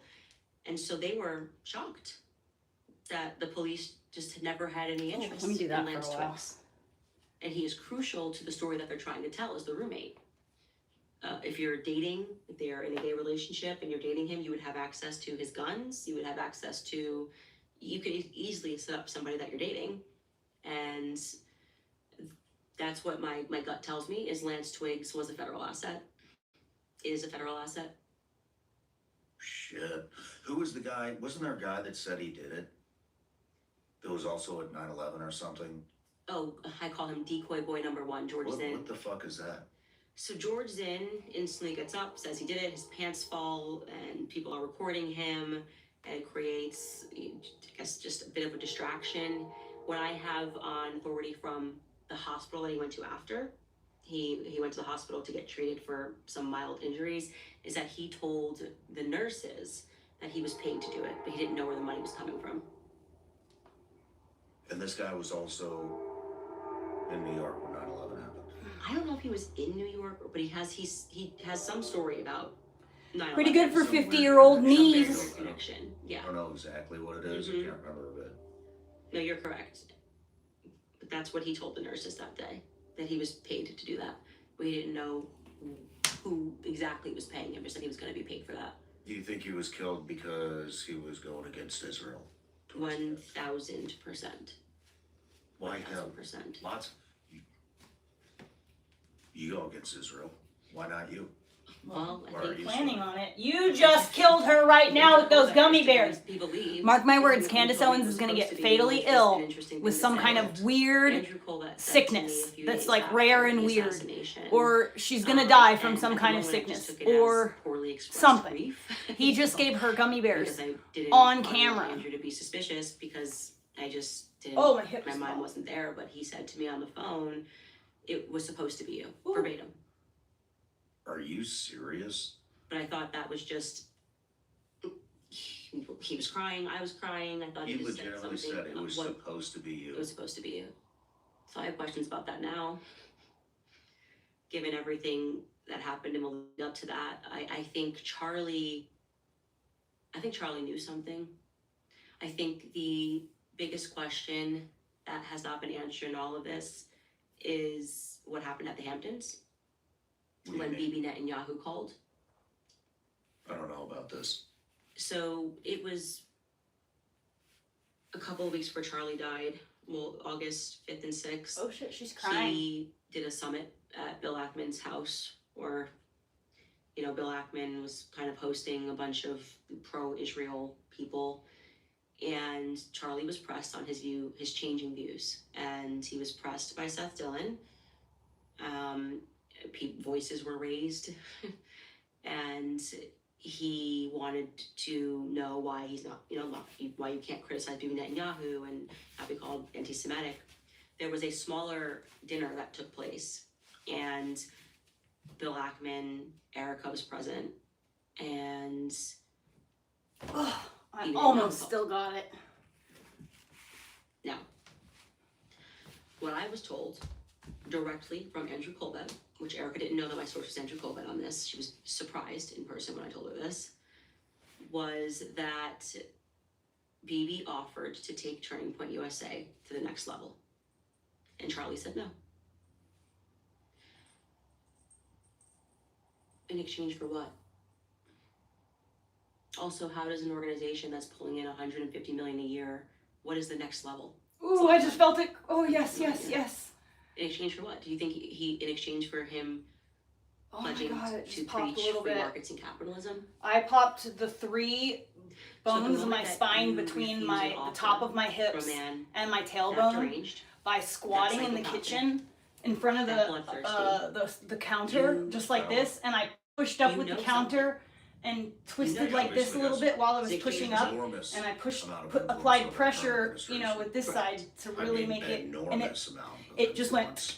It's pretty and I did the funny. other side, and This it, is like everybody's those ones sitting right here that are so hard to pop. In exchange for what? I got them, I'll take and your now my company to hip the is, next I'm level. literally fixing my fucking Cool. body In right exchange for now. what? This is crazy. I think it's a $1 trillion question. And Erica, Oh! when I asked her about that, Oh! she There was like admitted 6. the call happened, and she was there, and she said, "Oh, he was just calling because Charlie had written him a letter in May." And it was just so stupid, so stupid. Oh, he's not busy. He just was calling to say, "Hey, Toodles, like, just wanted to know how you're doing. I saw your letter. Thanks for it." Oh And my he god. was I said, "That's it." Okay, so I'm supposed to believe Andrew lied about that? That he offered to take it to the next level, and she was coming to say no, that didn't Oh happen. my He God, just my wanted hip. to just check in with Charlie. Oh my god, I think That's I'm the not same true. height She's now. lying. And I know she's lying because then somebody in Oh my Andrew goodness. Colbett's family orbit My hips are reached the out to same me now. and said that definitively My left leg happened was longer than because my Andrew right said leg that for when a minute Charlie there. said no, Because he it was lost like millions. this. Andrew Colbett lost millions when it Charlie said worked. no. Ooh. And you wonder, how does a PR guy lose millions? He's a Ooh. spokesperson for Turning Point USA, and then I had to remind myself that he owns a piece of the Charlie Kirk show, right? So I don't know if it was going to be It's limber, so now it's crunchy. via the Charlie Kirk show, which was at that moment with Salem. Salem has recently filed, under FARA, they're working with that Faith by Works and the whole thing, and Salem is a part of that filing, so they are effectively foreign agents. I don't know how that money was going to come in. That's another question. That if we had any real journalists, they would be exploring that. Wow. Oh my goodness. But, Bibi Netanyahu calling, and Charlie not just refusing it, but he had anger. This is towards Bibi. crazy. And how do you know? Because Bibi Netanyahu that month did a ton of shows. Very strange, by the way. That a prime minister of Israel suddenly hitting the orbit, doing PR. He did a ton of shows. I mean, Patrick Bet-David's show, Brandon Tatum's show, and he hadn't before that done any sort of podcasting since he was like hawking his book, like years ago. He didn't do Charlie Kirk's show because Charlie didn't want to have him on. Again, something told to me as a fact by Andrew Colbett. Charlie refused to have Bibi Netanyahu on a show. So if you want to know how Charlie was feeling about Israel and Bibi Netanyahu, there's your answer. How people couldn't see the Israel threat in this doesn't make any sense to me. I can't believe he said it was supposed to be you. He did. Does that scare you? I mean, You seem fearless. we're all here for a blip, and I think it's not about not having any fears. It's about what scares me Ooh, more. I wonder if I go upside Right? down. What scares me more Oh wait, let me do my neck first. is considering the world that our children will inherit if we stay quiet. Because we feel it right now. We feel the squeeze. We feel the evil. We feel the cloud. It's there. And you have a bunch of people who, whether it's for money or for fear, are allowing it to happen. And there are so many historical lessons about what can happen to a country when good men do nothing. And so what scares me is thinking about what's going to be like in America when my children are my age, because I was too scared to say something when Charlie Kirk was publicly assassinated Oh my god, my and the shoulder most just powerful cracked people something in the country fierce. colluded to lie about it. If Charlie Kirk was not safe in the United States of America, Nobody is. Nobody is. Do you feel this is your Shoulder. responsibility? To figure out what happened and to keep the investigation going. Ugh. I don't know if it's like I don't know if responsibility would be the word that I would use. My left arm gets stuck right here. I just know that it's a part of my journey. I know that it's not a coincidence that Charlie kept telling me he was going to die young, that he had really, really deep visions about his death in 2018, very specific visions about the fact that he was going to die young, and that he knew that I would be the one to fight. You know, there are things that we don't understand. We're not meant to understand them, right? But there is something that is moving me that feels bigger than me. I know it matters, and when I read back those conversations and think about how I was like, at the end of the day, that's really why I listen to tired. kind of No, songs. you're not gonna die young. You know, my death is gonna be tied to Turning Point USA. From the moment I signed on the dotted line, he said he has the dream. He had the dreams repeatedly. What were the dreams? That he was gonna die young. That he was gonna die in a very tragic way. And that his death would be tied to, like, saving the world, waking up the world about something. And at the time, I didn't, I mean, what do you say with that, right? If I was like, okay, sure, give me a plan. What would you like me to do when you die young? Like, what was I gonna say? When I read it back, it's haunting. It haunts me. And it haunts me because now, in the way that he was dreaming in 2018, I have had the most vivid dreams since he's died. And I don't discount them. My shoulder. I know there is just something spiritually pulling. I think because I got my hip back in place, my shoulder might do it really too. Understand. And so I just give in to it. It's like he went out and something awakened in me. I mean, when you're talking about evil prevails when good men do nothing, do you think that, I think about this all the time too, it's one of my favorite quotes. Cracking, I feel man. it's, It part fucking, of me feels like it's a responsibility to do what I do. Just like, everything's been cracking and popping. I'm old Yeah. lady. Oh, how it's much dead. impact do you think you can really make?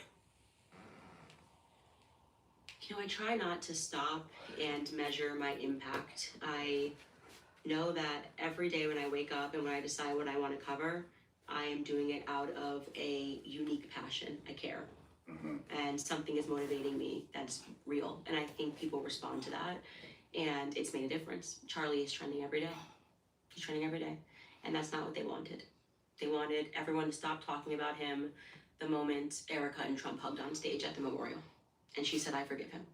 That was supposed to be the end. Oh. It was weird. Everything was There's weird. nothing like this feeling on Everything the hips. has been strange. Most of all is The white. backwards leg. And watching, there's this almost subhuman answer that they are trying to provide, which is, well, we have money. We have power, so just get in line. Like that's gonna be the cure here for all the skepticism, is just to apply more money, more influencers, more attacks on people who are looking into it. I mean, Turning Point USA attacking Joe Kent. I mean, it's like it's just for trying to investigate whether there could have been any foreign ties. Think about how bizarre that is. Oh, I know. And what's more bizarre is that they don't recognize it as bizarre when they do it. What's wrong with these people? The social IQ there is something that disturbs me. Their inability to understand that what they're doing is going to register to the public as remarkably suspicious. Case in point, did no one tell you that you shouldn't be on a Zoom call laughing about emojis 6 days after your husband got killed? Does someone have to tell you that? What has been rinsed out of you that you don't recognize that there's something deeply wrong with that? To get onto a Zoom call 11 days after he's been assassinated and say we're moving on with Turning Point 2.0. My husband is dead, not to be morbid, but he's dead. That's acceptance. Do you think that she had something to do with it? She was complicit, or we were talking about this earlier. I came here from Boca Raton, Florida. It's the shallowest fucking place on the planet. That's why he looks so You see familiar. 19-year-old girls with 76-year-old men every single day playing tonsil hockey and more, you know, and that's just what that place is. Do you think that maybe when they met, she was, you know, she just saw a paycheck, and she's a narcissist and had no feelings, no love, no nothing for him, just wanted to marry into a guy who's making $150 million a year? Even if everything you just said was true, she was motivated by money to marry him, she didn't actually love him. Let's even add that she hated him secretly, right? When someone dies like that, you still have a human reaction. Mm-hmm. So who would you say is his arch nemesis? Nick Fuentes? Okay. Mm.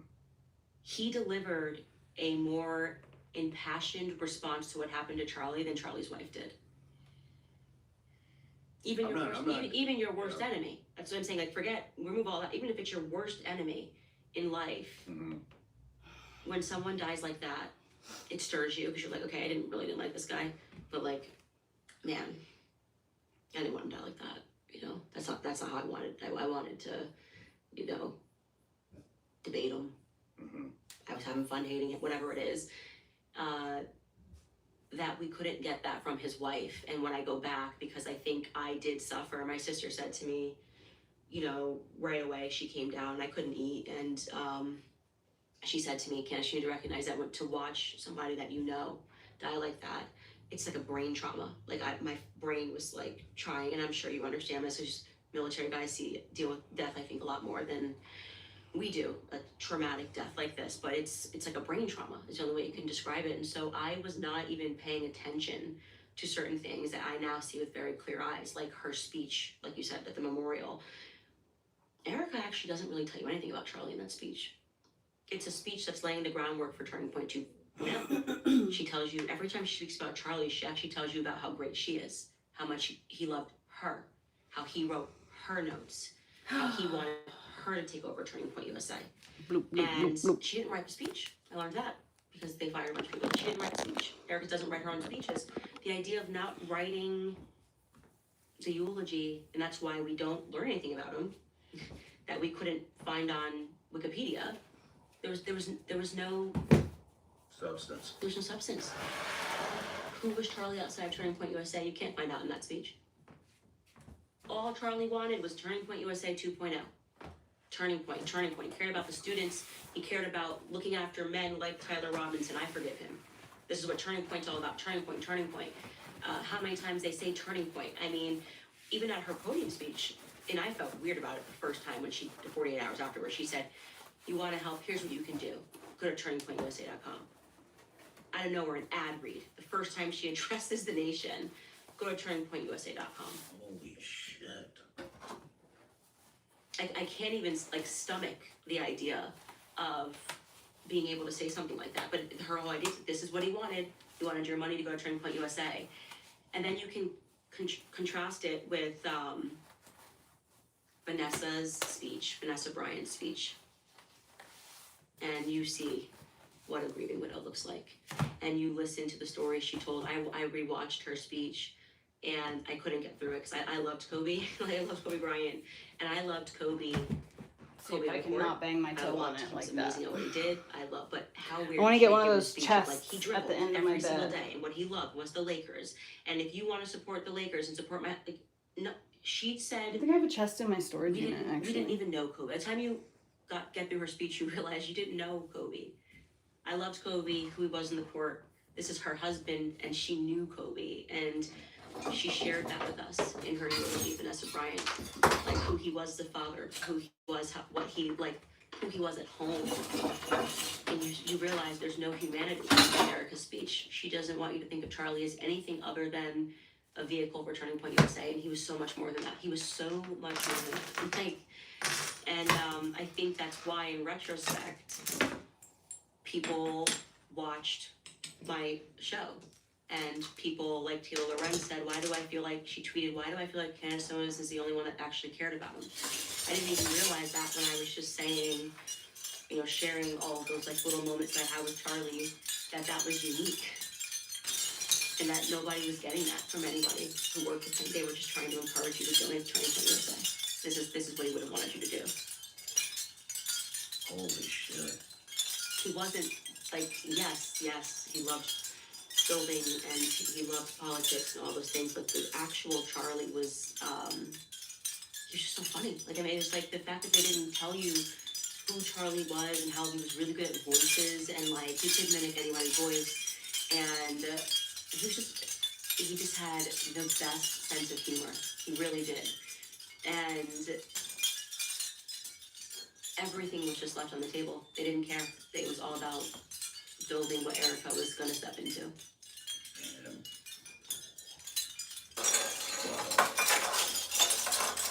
Let's take a break. Most gear looks good until you actually start using it. Then you find out pretty quickly what holds up and what doesn't.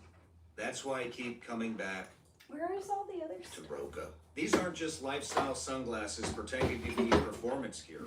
I've worn mine training, on the range, traveling, and outdoors for long days, and they stay locked in place the entire time. They're incredibly lightweight. The optics are razor sharp with zero glare, and you honestly forget you're even wearing them. But they still look clean enough to wear anywhere. Not overly tactical, just modern, functional design that works every day. Roka was born in Austin, Texas, and everything about them reflects that performance-first mindset. And if you need prescription lenses, they offer both sunglasses and eyeglasses options built to the same standard. And whether you're outfitting a law enforcement unit, a military team, or looking for corporate gifts that don't suck, Roka offers wholesale partnerships to make it happen. Roka isn't just eyewear, it's confidence you can wear every single day. They're the real deal. Ready to upgrade your eyewear? Check them out for yourself at Roka.com and use code SRS for 20% off site-wide at checkout. That's ROKA.com and use code SRS.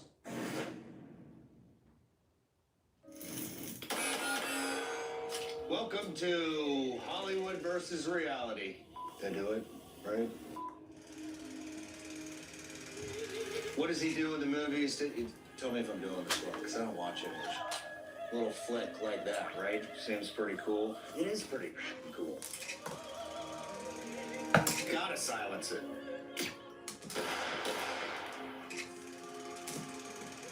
In another lifetime, I did gun reviews for a living. Proprietary magazines, supposedly the best engineering in the world. When that breaks, you're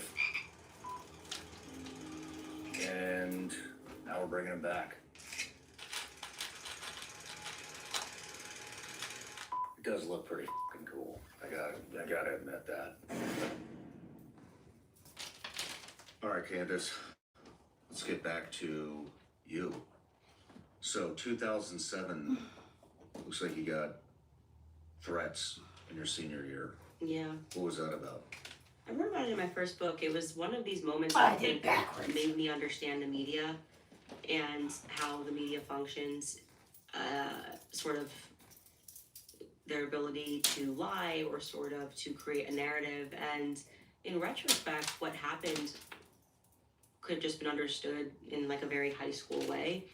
I had a best friend who was a guy friend of mine, and I think he's gay, by the way. I think he ended up being gay in life, but he and I hung out all the time until I got my first boyfriend, and that was it. I was totally the typical standard, ditch all your friends, spend nonstop time with your boyfriend, and he was really angry and bitter about that.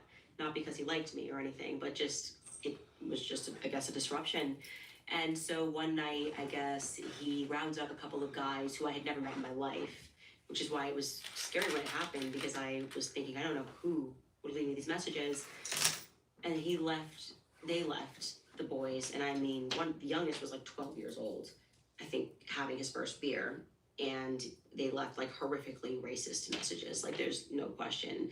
We're gonna put a bullet in the back of your head, like Rosa Parks. I mean, Holy shit. it was a lot. And when it happened, I was like, what on earth? Like, who's calling me? I didn't think it was him because the voices weren't his. He had different people in the car, but one of the people ended up being the Someone called me mayor and did that then to me, but not eventual racist governor stuff. of Connecticut's son, which turned it into a political thing. And suddenly now, everyone wanted to cover this. I hadn't even reported it myself. I actually was just talking about it in a philosophy class in high school. And my teacher at the time, now the principal of the school, of the high school, he's great, loved him. He was like, this is absolutely unacceptable. You're going in right now and reporting this. And so he went right into the principal's office and reported it. And then it felt like everything was taken completely out of my control. And it was like front page fodder, because it was, look what the mayor's son was involved in. I had never met the kid in my entire life. And the racism theme and the NAACP is showing up on the steps of my high school. They had never spoken to me, but the NAACP has got an NAACP, so that kind of shaped my ideas about them as well. And because no one cared about how he felt at that point. No one cared about really what probably should have happened is he probably should have been forced to apologize, and they probably, rather than smearing him as a racist, I mean, was he a racist? No, we were best friends. That's kind of the point. Did he do something and say something racist? Yes. You will be surprised how, when you're trying to hurt someone, how easily available it is to use a racist term, even when you're mad. I mean, there's comedic skits about that. Everyone turns into a racist as soon as someone cuts them off in a car, right? Like, the Spanish guy just cut me off, you know what I mean? That's Suddenly not racist. we're all racist when we're angry. Right? There's some truth to it, you know, you catch yourself. Yeah, you're sexist too, woman driver, like female, oh, the Chinese man behind the wheel. Okay, I definitely do that. And so it was Women are terrible drivers. the micro of that, I hate being pretty on the road with much. women. And more traumatizing than the messages was then having my life completely ripped from me and becoming like this micro celebrity victim, right? And nobody cared, and everyone's life got ruined in a different way. The kids I know ended up getting into a lot of trouble. I think the kid that was my best friend, I ended up leaving school for a bit, homeschooling, just because I wanted, while the FBI was investigating the authenticity of the message, as if it was, I'm sure that was being pressed by. The FBI got involved? Yeah, they did. And I think it was just because of the element of the politician who was trying to pretend his son didn't do it, as if what I called myself casually, like, and left these messages. I don't know why all that was even necessary. They should have just confessed, but I think they tried to get away with it in like a weird, stupid way. And the kids ended up getting arrested, and it was definitely not, it was just wasn't dealt with in the right way. And it became this really big thing that ruined a lot of lives. And I think for a kid to be branded as a racist for doing something one night is really heavy. It's really heavy, especially when it's just fundamentally not true. I think I have a Shelby thing I could. Like I said, he wouldn't have been my best friend if he was a racist, and I will maintain that he was not a racist. He did something really stupid and said a lot of really racist stuff when he was drunk. People make mistakes. It's hard, especially now in today's environment, to allow kids to make mistakes. Everything is so recorded. I mean, you see what they do if they find one tweet that someone sent that said, you know, the N-word when they were 11 years old. And I remember sitting with my younger cousin one time, and he plays, you know, what's the game? Not Grand Theft Auto, but it's one that's like it, where there's like a lot of guys love it. It's Call of Duty. Call of Duty. And he literally was 12 years old. And he's in the chat. There's this Call of Duty chat, I'm sure you have, maybe.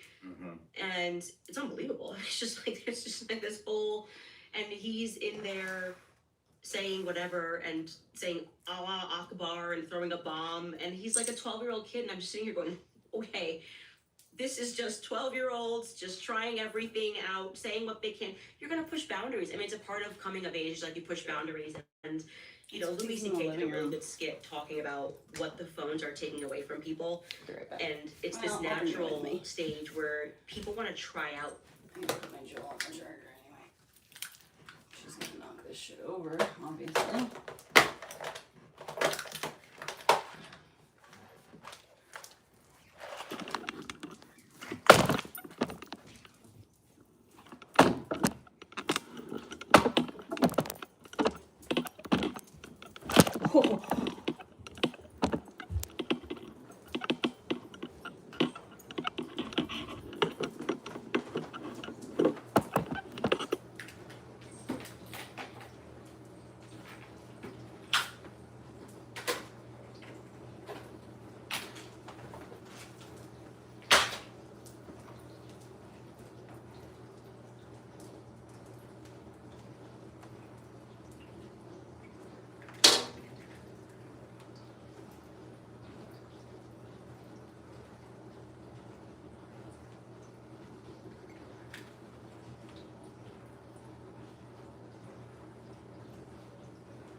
Nice. Let's check on our Livedo Madre.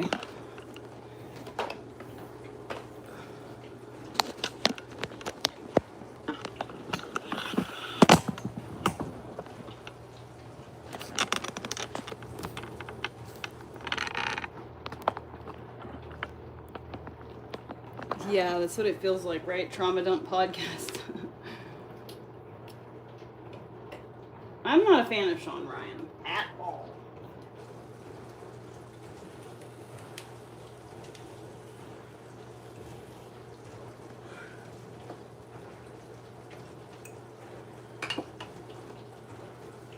It's definitely growing.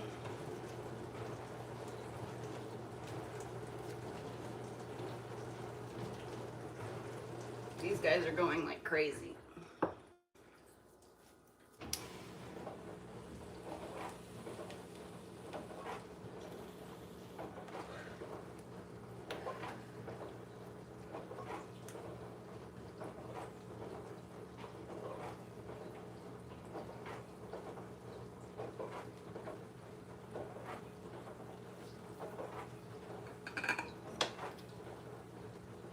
Ooh, it's getting cloudy.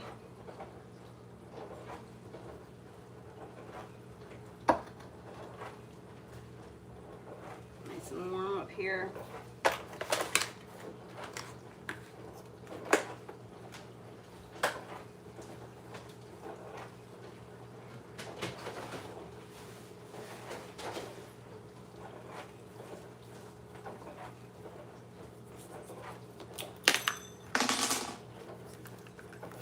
All those S hooks. I could hang all my pots right there.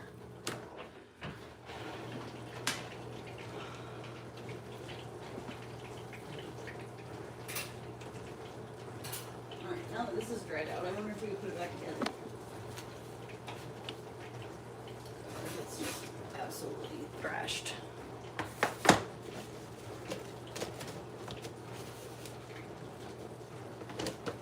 Yay! It just needed to dry out. I knew it. I broke it because I was impatient.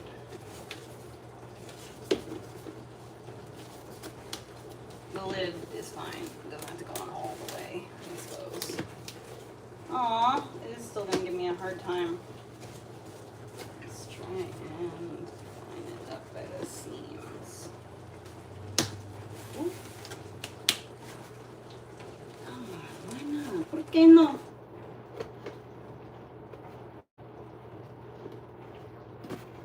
Whatever, I could still use it like this. It just would be like this. That's just how I'm gonna have to use it. I'm gonna make dumplings. I've got some like taco meat, and I think I'm gonna make some. I should make some pasta or something. I've got all that semolina. It just sucks because I'm all by myself. My kid's gone, so who's gonna eat my food? Just me? I don't even have Adam. I'm like 128 pounds. I can't eat that much.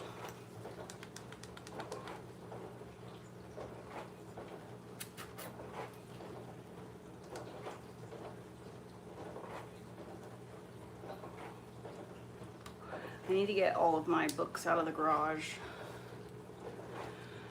I should probably install the shelf that I've got.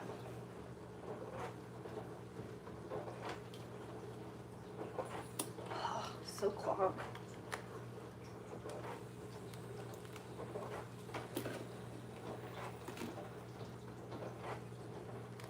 What was that?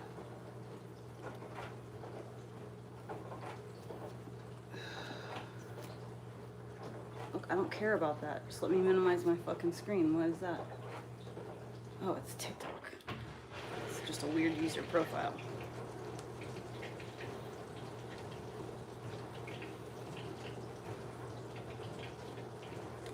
Oh yeah, I forgot I posted a video of TikTok.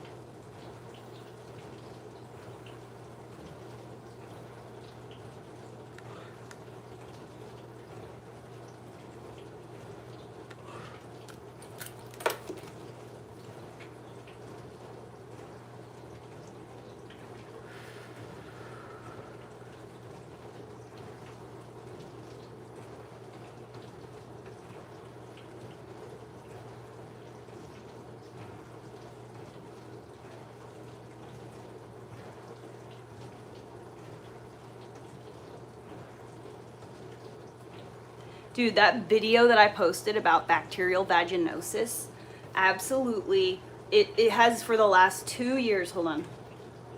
I posted this video on January 4th, 2025. So a year and a half ago, I posted this video. And I get comments almost every day on this video. It's crazy. Thank you, ma'am, and I'm proud of you for speaking up and sharing your thoughts and testimony. Oops, what?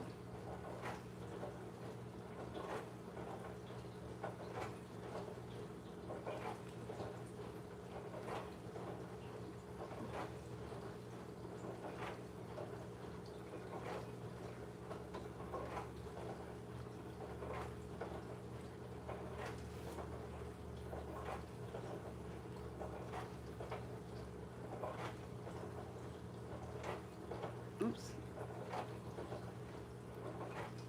Chalia.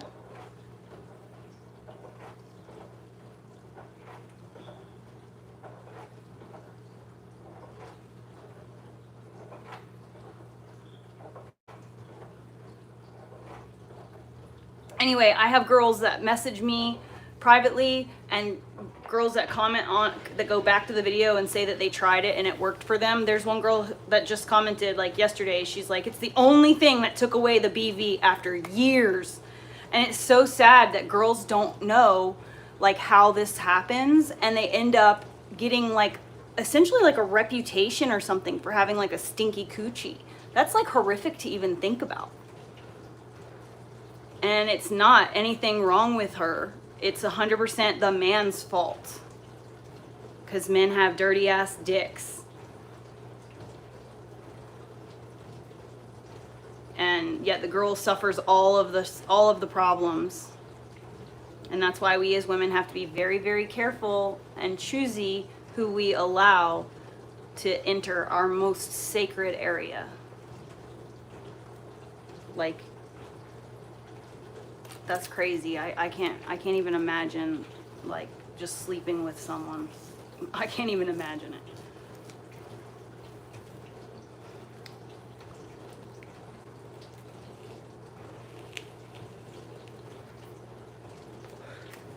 So BJ got banned earlier.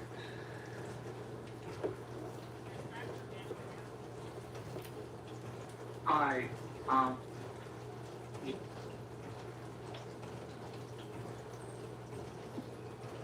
Is the Bonneville Shoreline Trail goes up past my house, and not now, they're gone, but we could see them. Yeah. Oh, okay, cool. Are you trying to say I have a big forehead? So? People are so obsessed with the way other people look. It's like bots. It's like you're a bot just trying to go around making people insecure. But so that just makes me more like secure in myself. I mean, no better way to, you know, maintain a callus than to have it constantly being rubbed. You know what I mean? I have a kink for being bullied. Please tell me all the things you don't like about me. I've been on hold for 25 minutes. And he's like a 12-year-old kid, and I'm just sitting here going, okay, this is just 12-year-olds just trying everything out, saying what they can. You're going to push boundaries. I mean, it's a part of coming of age, like you push boundaries. And, you know, Louis C.K. did a really good skit talking about what the phones are taking away from people. And it's this natural stage where people want to try out being mean. And if you say something in someone's face and you see how they react, and then you realize you don't really feel good being mean, doesn't actually feel good to be mean, it allows you to kind of edit yourself as a human being. And things are really easy when you add technology as a layer. It's easy to tweet something stupid. It's easy to, you know, say Talk something shit. vicious in the comment section. And we're now dealing with a generation of kids who are growing up terminally online. Whereas when I was growing up, Definitely not a had hippie. beeper, right? And so I don't have to think about the record where I'm sure I experimented with being mean in middle school. And social media. I'm like has standing in added like a into gorgeous it. kitchen So I kind of with like a reflected really on nice that, floor and, in a really big house. It's funny yeah, that don't regret any of the people lessons from it, assume. but I I really do think that it. But please keep going. I love it. Tell me more. Tell me more. The NAACP and the Democratic mayor looking to like try to cover this up. It kind of gave me an early introduction to what politics is, which is not Yeah, really very about solutions, satanic. but You saw rather- him right through all that shit. What was I gonna do? 17 years old. I just you know, remembered something well, that I lived wanted it, to do. and Oh, yeah. it didn't help me. And so also even just the politics of victimhood. This is a victim. Who wants to be a victim? A lot of people. Yeah. Well, because money is made, and that's kind of the NAACP's grift, and that is find me a black victim, and I'll show up and be in front of the cameras screaming about how racism still exists. And Oh, my dog treats by the stink way, so people are bad. always going to say racist words and sexist words, and you know, I am just not a big believer in that. I'm not a believer at all in the idea that this is stopping me from getting from point A to point B. It's not really my business if somebody doesn't like black people. Personally, I think everyone's just gotten too nosy. They're allowed to, when people ask me why I don't find, you know, the inflammatory language to be such a threat, and it's just dumb. I find a lot of it to be really dumb. And if you're somebody who thinks I don't want to ever date a black girl or a Spanish girl or a white girl, have at it. I mean, it doesn't really matter. So a lot of the hyper focus on that is Do I because want it keeps these? people Yes or constantly no? divided and warring and forming Will I opinion ever about stuff use doesn't these? actually No. empower any of us. Probably not. And the people that are intentionally constantly stoking the flames of that are left up. This Of one's course. not really Does scratched, the, but does the NAACP Nope, it is. actually I will never use these. nothing? They just find another Take these to victim Goodwill. and raise money. Of course, if your entire relies upon racism existing, you don't ever want to go out. Duh. It's sort of like, you even saw this with GLAAD, to give another example.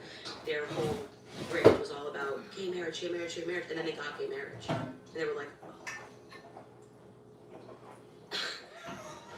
letters of that LGB bag, and I'm like, actually, here's a T, a Q, an R. Let us invent S. some. Yeah, exactly. So these people are not actually looking to solve problems. They're looking to constantly have a problem that needs to be solved so that they can fundraise off of it. Yeah. They create problems. Like, I mean, I feel like racial, derogatory racial terms, it seems like they've completely lost the weight yeah. because they've overused it. Everything. In every. They overplayed their hand. Yeah. And you just also need to, we just need people to be tougher. Like, you'll be fine if somebody calls you the N-word. You'll be fine if somebody calls you a racial slur. Like, we just need to kind of build tougher people than to think that they're all coming apart because they've been called the name. Like, I want my kids to be tougher than that, you know? Why do you think do you think it's for the money, the donations, whatever it is, the NAACP, or do you think it's bigger than that? Do you think God damn it, stay in there. It's bigger than that. The divide and conquer. Absolutely. BLM was that example. I mean, when they get Oh, going, give the birds they some can feed. cause people to be at each other's throats, warring. They will cause a civil war before they get people looking at the corruption of what they're doing. And that's What been can I tales all this use time. for a bird feeder? There's a lot of different people. It just depends on what we're talking about. You know, there's totally different categories of topics that I talk around the show. You know, I think the biggest issue that we have right now in America, without question, is Israel. Israel. And the satanic people who support what they're doing. The bloodthirst, the control, they became a mafia, and I'm talking. I need you to look at specifically this. about This is Zionists. not So for basically, you. When you say Zionists, you mean Jews. I want to be very No, clear don't eat that it. Judeo-Christians can be some of the most toxic Not gang food, like people okay? who are part of the same apparatus. So you actually Not can't good. isolate Good them. boy. Good boy. But I have found, which has been the experience, I think, of a lot of people, especially over the last year. This is a gang. This is a mafia. This is not normal. What they did, the pressure they put Charlie under, what they did to me, what they're currently doing to Megyn Kelly. I mean, Megyn Kelly, I think, is probably the greatest example. What did Megyn Kelly do? Megyn Kelly was like, I'm a Zionist. And they were like, we don't care. You say something about Tucker Carlson right now, we will destroy you. And you. That's a mafia. And you. Yeah. And me. That's a mafia. That is, you are with us or you are against us. And I faced that, obviously, in my own life. and saw that, and I called Dr. Liz, and we, it's, by the way, we're late to the party. Okay, I put Michael things in there Jackson that I was don't trying to say really what it care was. to look at. Kanye West was trying to Basis. say what it was. They lived through this mafia, and finally we have people understanding that What of Michael Jackson? Michael Jackson had a list of the 6 Jewish people who he said were messing with his life. Rabbi Shmuley was on the list. I can't think of the other people that were on it, and that they called him an anti-Semite. They called him an anti-Semite because he was talking about control and power. He was fighting for control. Who's Rabbi Shmuley? He's just a crazy I think deranged. I could use this for bread. I didn't even know I had Well, this. he had a lot to do with the Michael Jackson stuff because he called himself Michael Jackson's rabbi. Oh, And is this cast iron? he's just a person that's constantly threatening people out in the open. This is cast iron. And is somehow allowed to do it because of what his father did for the state of Israel. And often you will find that I'm gonna threat use the that. people who are Look, he heard me get excited. somehow seem to be allowed to function Cool. in society. You just have to figure out who their parents were, who Alright, their so this uncles can go were, back up. and they've done Excuse me, something back up, for the sir. Israel. Pardon so they're me. like in the Zionist mafia, as I describe it. It is a mafia. There's no question in my life. It's in my mind that is a gang. What was Kanye? Well, Kanye, he notoriously tweeted I need to that he was going return to go this. DEFCON 3 on some Jewish people that had been toying with his life. Okay, that needs to go And in. nobody cared when he dropped some actual text messages from his trainer. Ooh, I have my security cameras that I can hook up now. Oh! And he'd never be able to see his kids again. He drops the messages. We talk about a gangster threat. Like, here's how it's gonna go. Harley Pasternak is a trainer, and Kanye was basically, before I was awake to this possibility, I was very much around him when this was all going down, when he tweeted this, and Adidas pulled his contract, he was at my house, and all Leave it this stuff alone. was Yeah, going Money, on, watch the and bird feeder. was See if there's basically- any birds that come. I just thought I had no idea what he was talking about. You know, I was like very green to this Let's look at concept this. of someone saying that their life was a Truman Show. And he was like, basically like, are you a real person? Like, even to me, are you a real person? Like, and I'm like, are you good? Like, what do you mean? Like, you think I'm a character in a show? Are you real? He was going through this. I wonder if I could And, do this myself. At its core is he felt like someone I should was text my directing his landlord. life and that the people had been controlling him and were he was going to stand up to these people. But Harley Pasternak was his trainer. I've covered this on my show. He's got a very checkered past. A lot of his clients have died in suspicious circumstances. And he also was like former Canadian CIA, like psychology or something, and then like decided to go be a gym trainer in Hollywood. And these are handlers.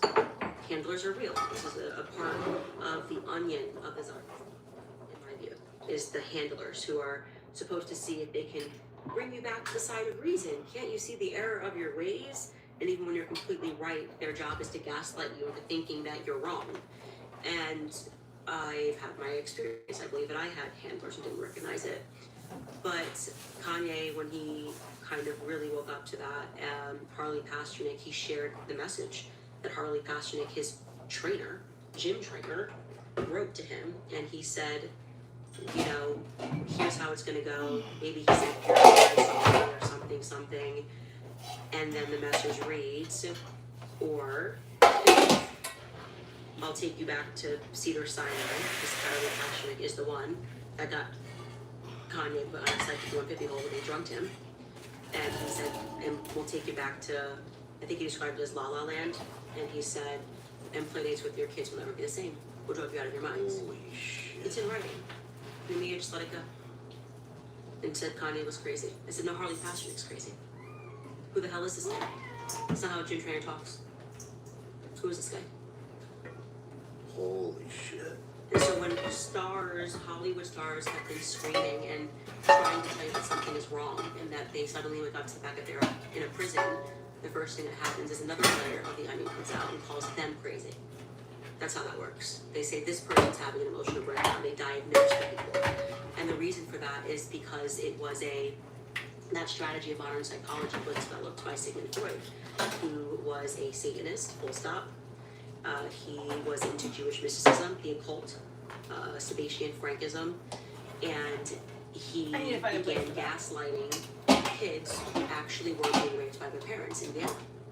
that is the true story of Sigmund Freud. There's a book on it by the man who controlled his archives called The Assault on Truth.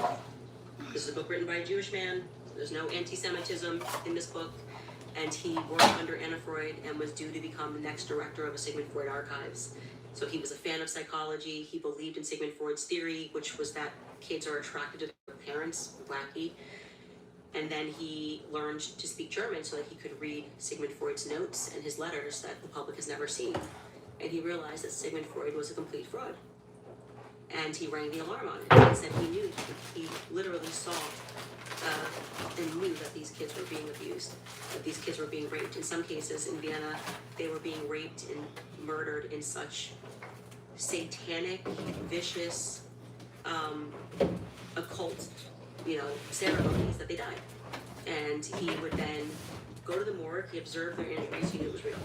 And he lied because he was protecting his pedophile friends. And so they developed, Sigmund Freud's contribution to society is gaslighting. He created gaslighting.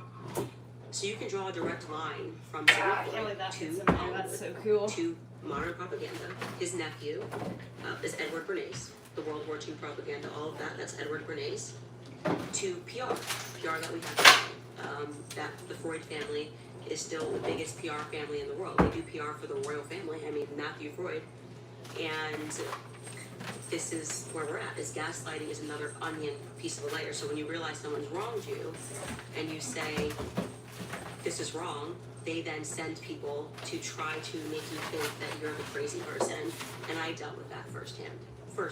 Yay. I saw how the mafia moves, trying to convince me that I had done something wrong, when I tweeted genocide I was wrong. The messages were insane that I received. I had to read my tweet like 1,000 times and go, did I say something in here? Like, genocide is always wrong. You said genocide is wrong, and then Genocide is always wrong. Okay. holy shit. Who do you? Now I have so much more room in my cabinets. Thank God. I think How close Yeah, to? that makes me very happy. they were all, it was very apparent that it was all around me. I think probably the most skilled handler, and was Marissa. I didn't realize until that moment that, she messaged me and said, like, I want to help you. You don't want to go down this route. If you go down this route, I can't protect you. And I stood up for myself and the messages, and I said, Marissa, go down what route? Like, what am I doing here that's wrong? I'm a grown adult woman. I know what I'm saying. I believe genocide is always wrong. This was all via text message, so I still have it. Who's Marissa? Marissa is the CEO of Prager University, PragerU. And then, of course, the Daily Wire, who were trying to convince me that I owed Ben an apology for saying genocide is always wrong. Watching that psychological element of them trying to convince me that I had done something wrong was insane. And Dave Rubin was messaging me. It was just full on, everyone trying to explain to me, like, let me help you. It's always the approach of, like, I'm your friend, and I'm trying to help you realize the error of your ways. And it's just full-blown gaslighting. And I stood firm on it and was like, no, I know what I wrote. And I meant every word of it. Genocide is always wrong. Still stand by that.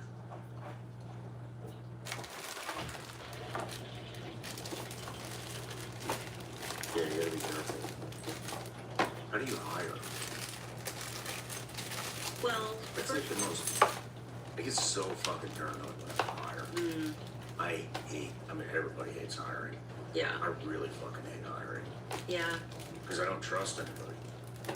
yeah. I trust my gut. How do you find your people? Well, I've benefited from the fact that I've had the same people on my team for over 5 years now. So when I got fired from Daily Wire, my team came with me, which was a tremendous vote of confidence at the time, because we didn't know, we didn't have anything. We were just sort of like, look, we can't give you any benefits. We don't know if this is going to work, obviously. And the Daily Wire at that time was paying, a lot of money. They had benefits. They had security. And my editor came over, my producer came over, technical director, and so it was a tremendous vote of confidence that they came over with me.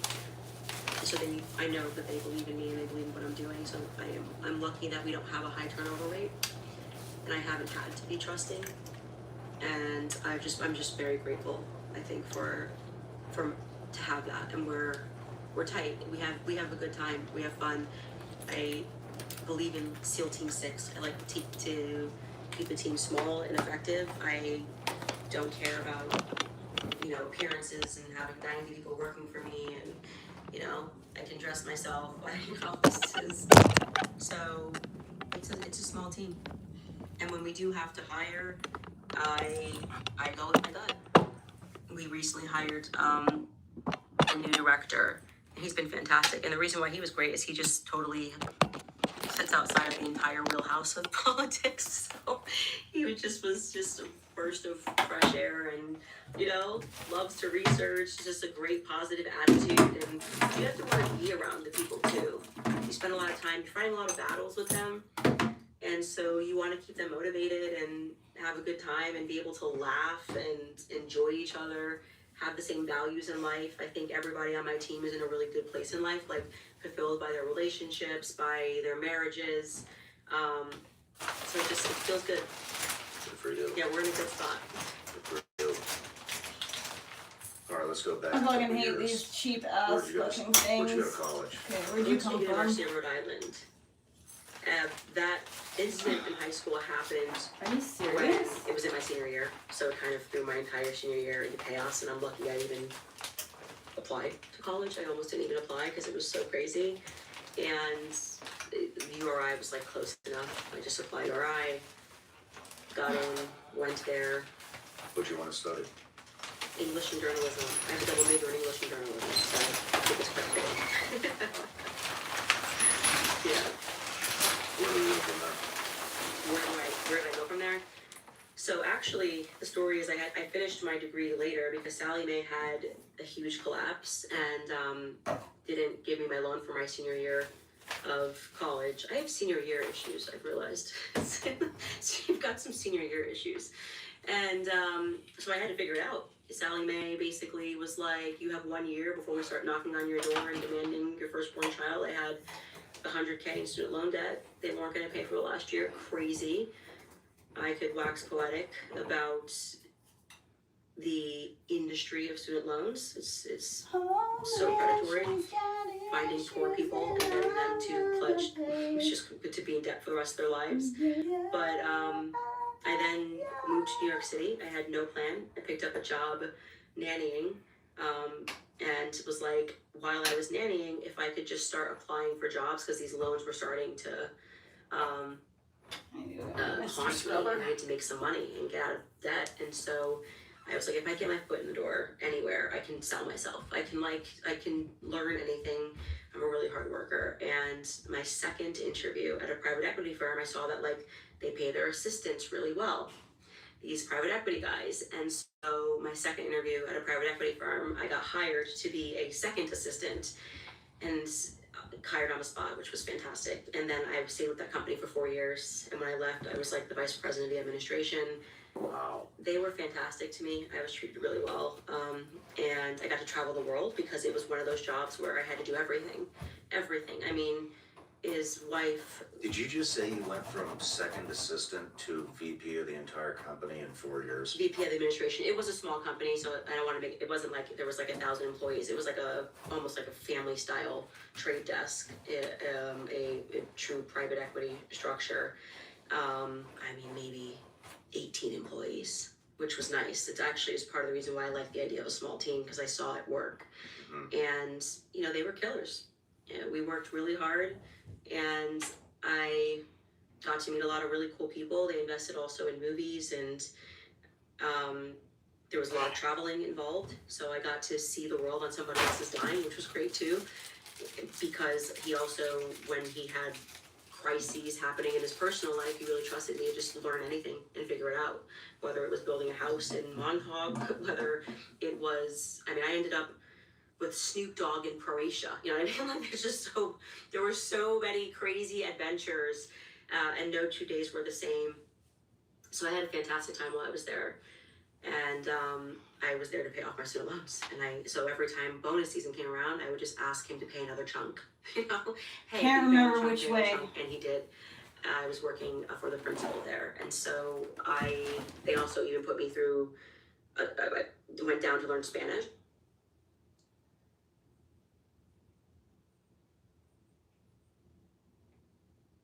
Which direction plumber's tape?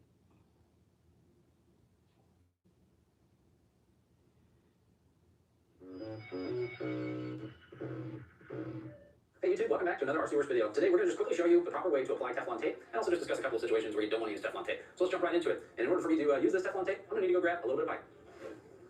Alright, so we've got our pipe now, and we've got also a galvanized cap that we're going to use to kind of show how this all goes together. So when you're applying Teflon tape, just remember, you always want to apply it clockwise to the direction that you're, or to the direction that's facing you. And that'll keep your tape from bunching up on you and messing up your seal. So I'll show you how that goes. Okay, so first I'll just wrap it the wrong way here. So we're going counterclockwise, and you'll see real quick what happens. So once I start to thread this nipple on, this also goes in the same direction that I put the That's tape what I on. thought.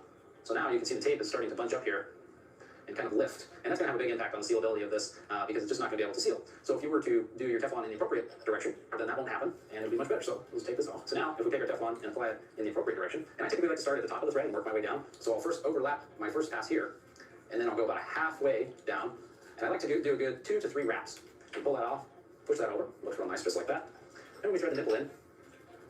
You don't get, or thread the cap on, rather, or nipple in, I guess, tooth cap. You don't get any of that bunching that happens. Now, of course, you're going to want to take your pipe wrench and wrench that down really tightly and pressurize the system and check for leaks. And if you do find a little bit of drip, typically you can just hit with your wrench a little bit farther, turn it just a little farther to get that drip to seal up. If the drip is persistent, pull it off, retape it, and put the fitting on again. One thing to keep in mind when you are applying Teflon tape, kind of a pro tip, if you will, is to only apply the tape up to about the first thread. It's going to make it a lot easier for you to put your whatever fitting you're connecting to for the threads to engage, and you're less likely to have this fitting get bound up. In regards to using Teflon tape, anytime you've got threads, it's a great idea. You just want to avoid compression fittings, things like hoses, anywhere you've got an O-ring or a gasket that's creating a seal. An example of some of those fittings can be found right here.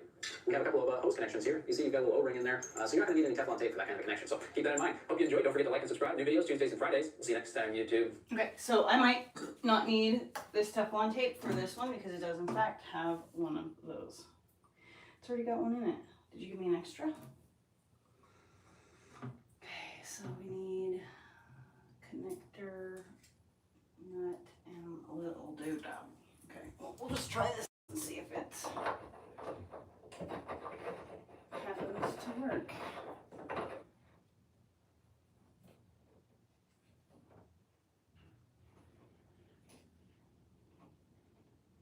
I don't want to over tighten it, but I also want it to be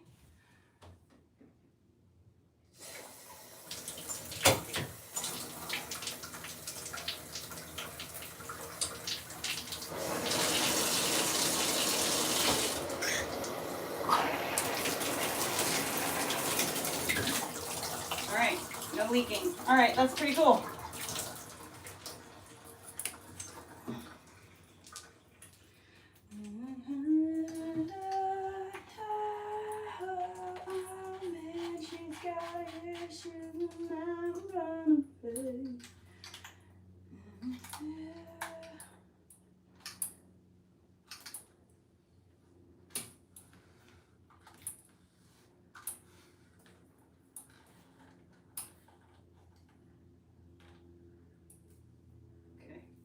Stopping this. Like, what is that? Minerals? It looks like gold. Maybe that's why this is so fucking expensive. There's gold in them rare hills.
That was way easier than I thought it was gonna be.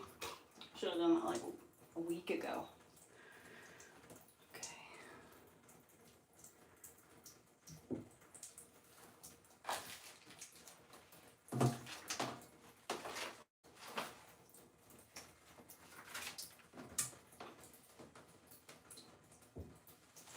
Key to my tablet. Interesting.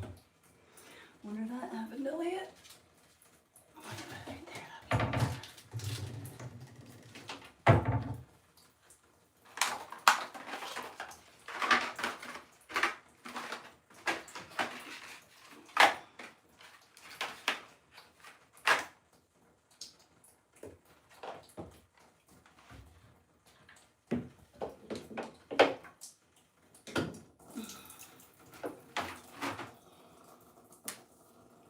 Let's go downstairs. That's cats. Old head.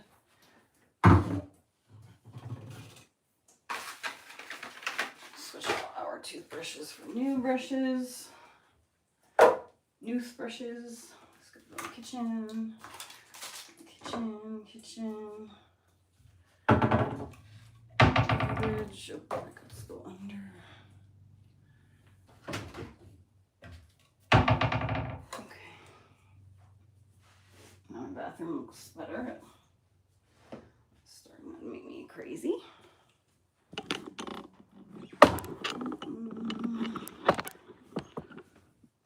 This in here.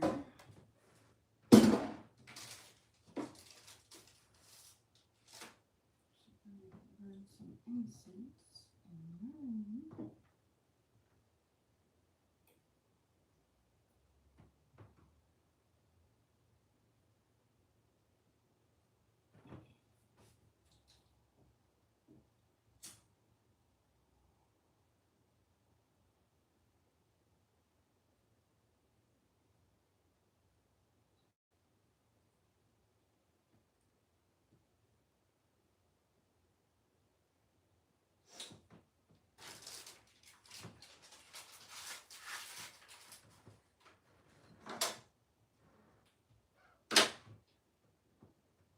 Yum, delish. Okay.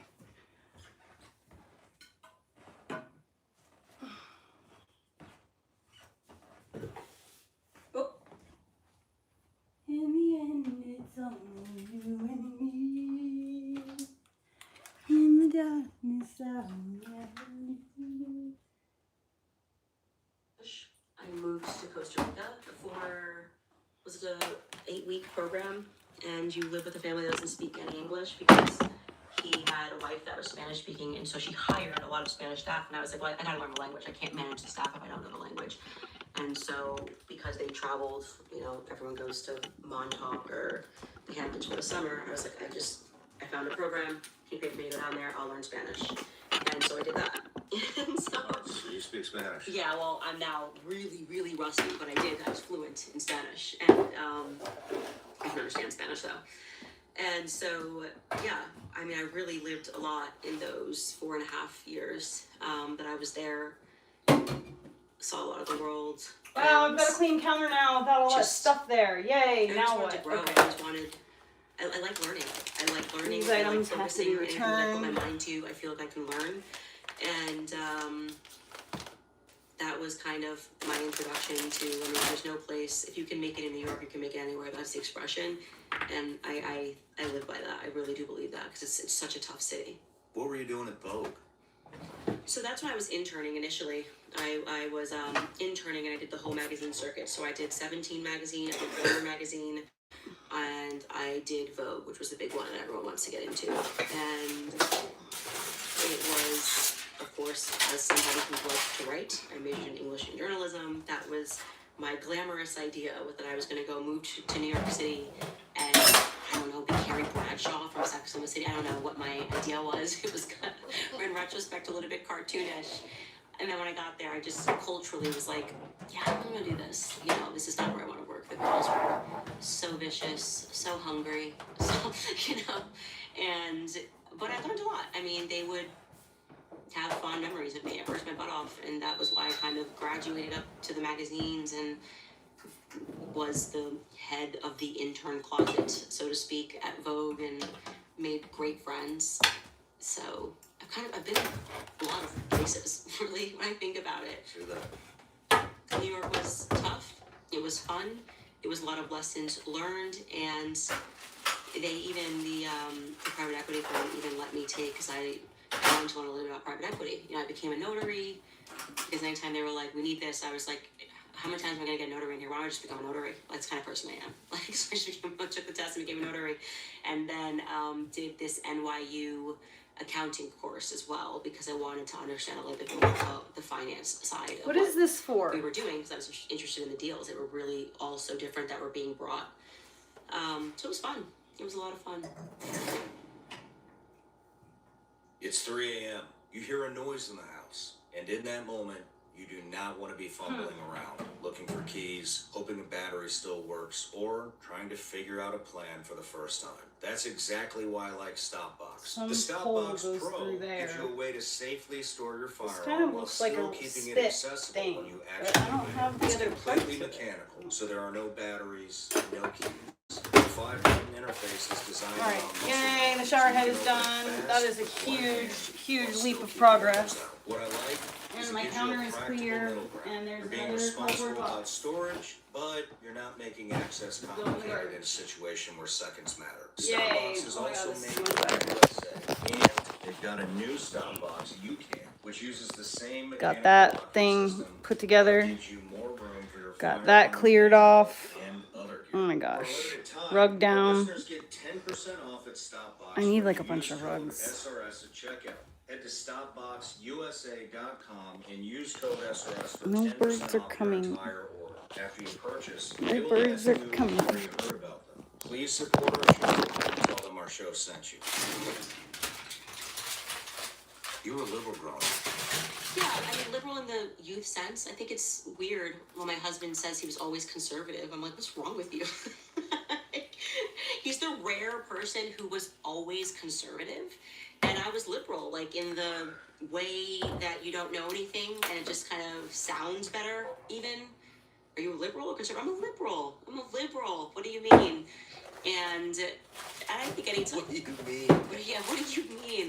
Before you have bills, life is it's so easy to be like idealistic when you don't have to pay bills, you don't really comprehend the issues, then you lean into the emotional issues and like live and let live. You love these like stupid bumper sticker expressions.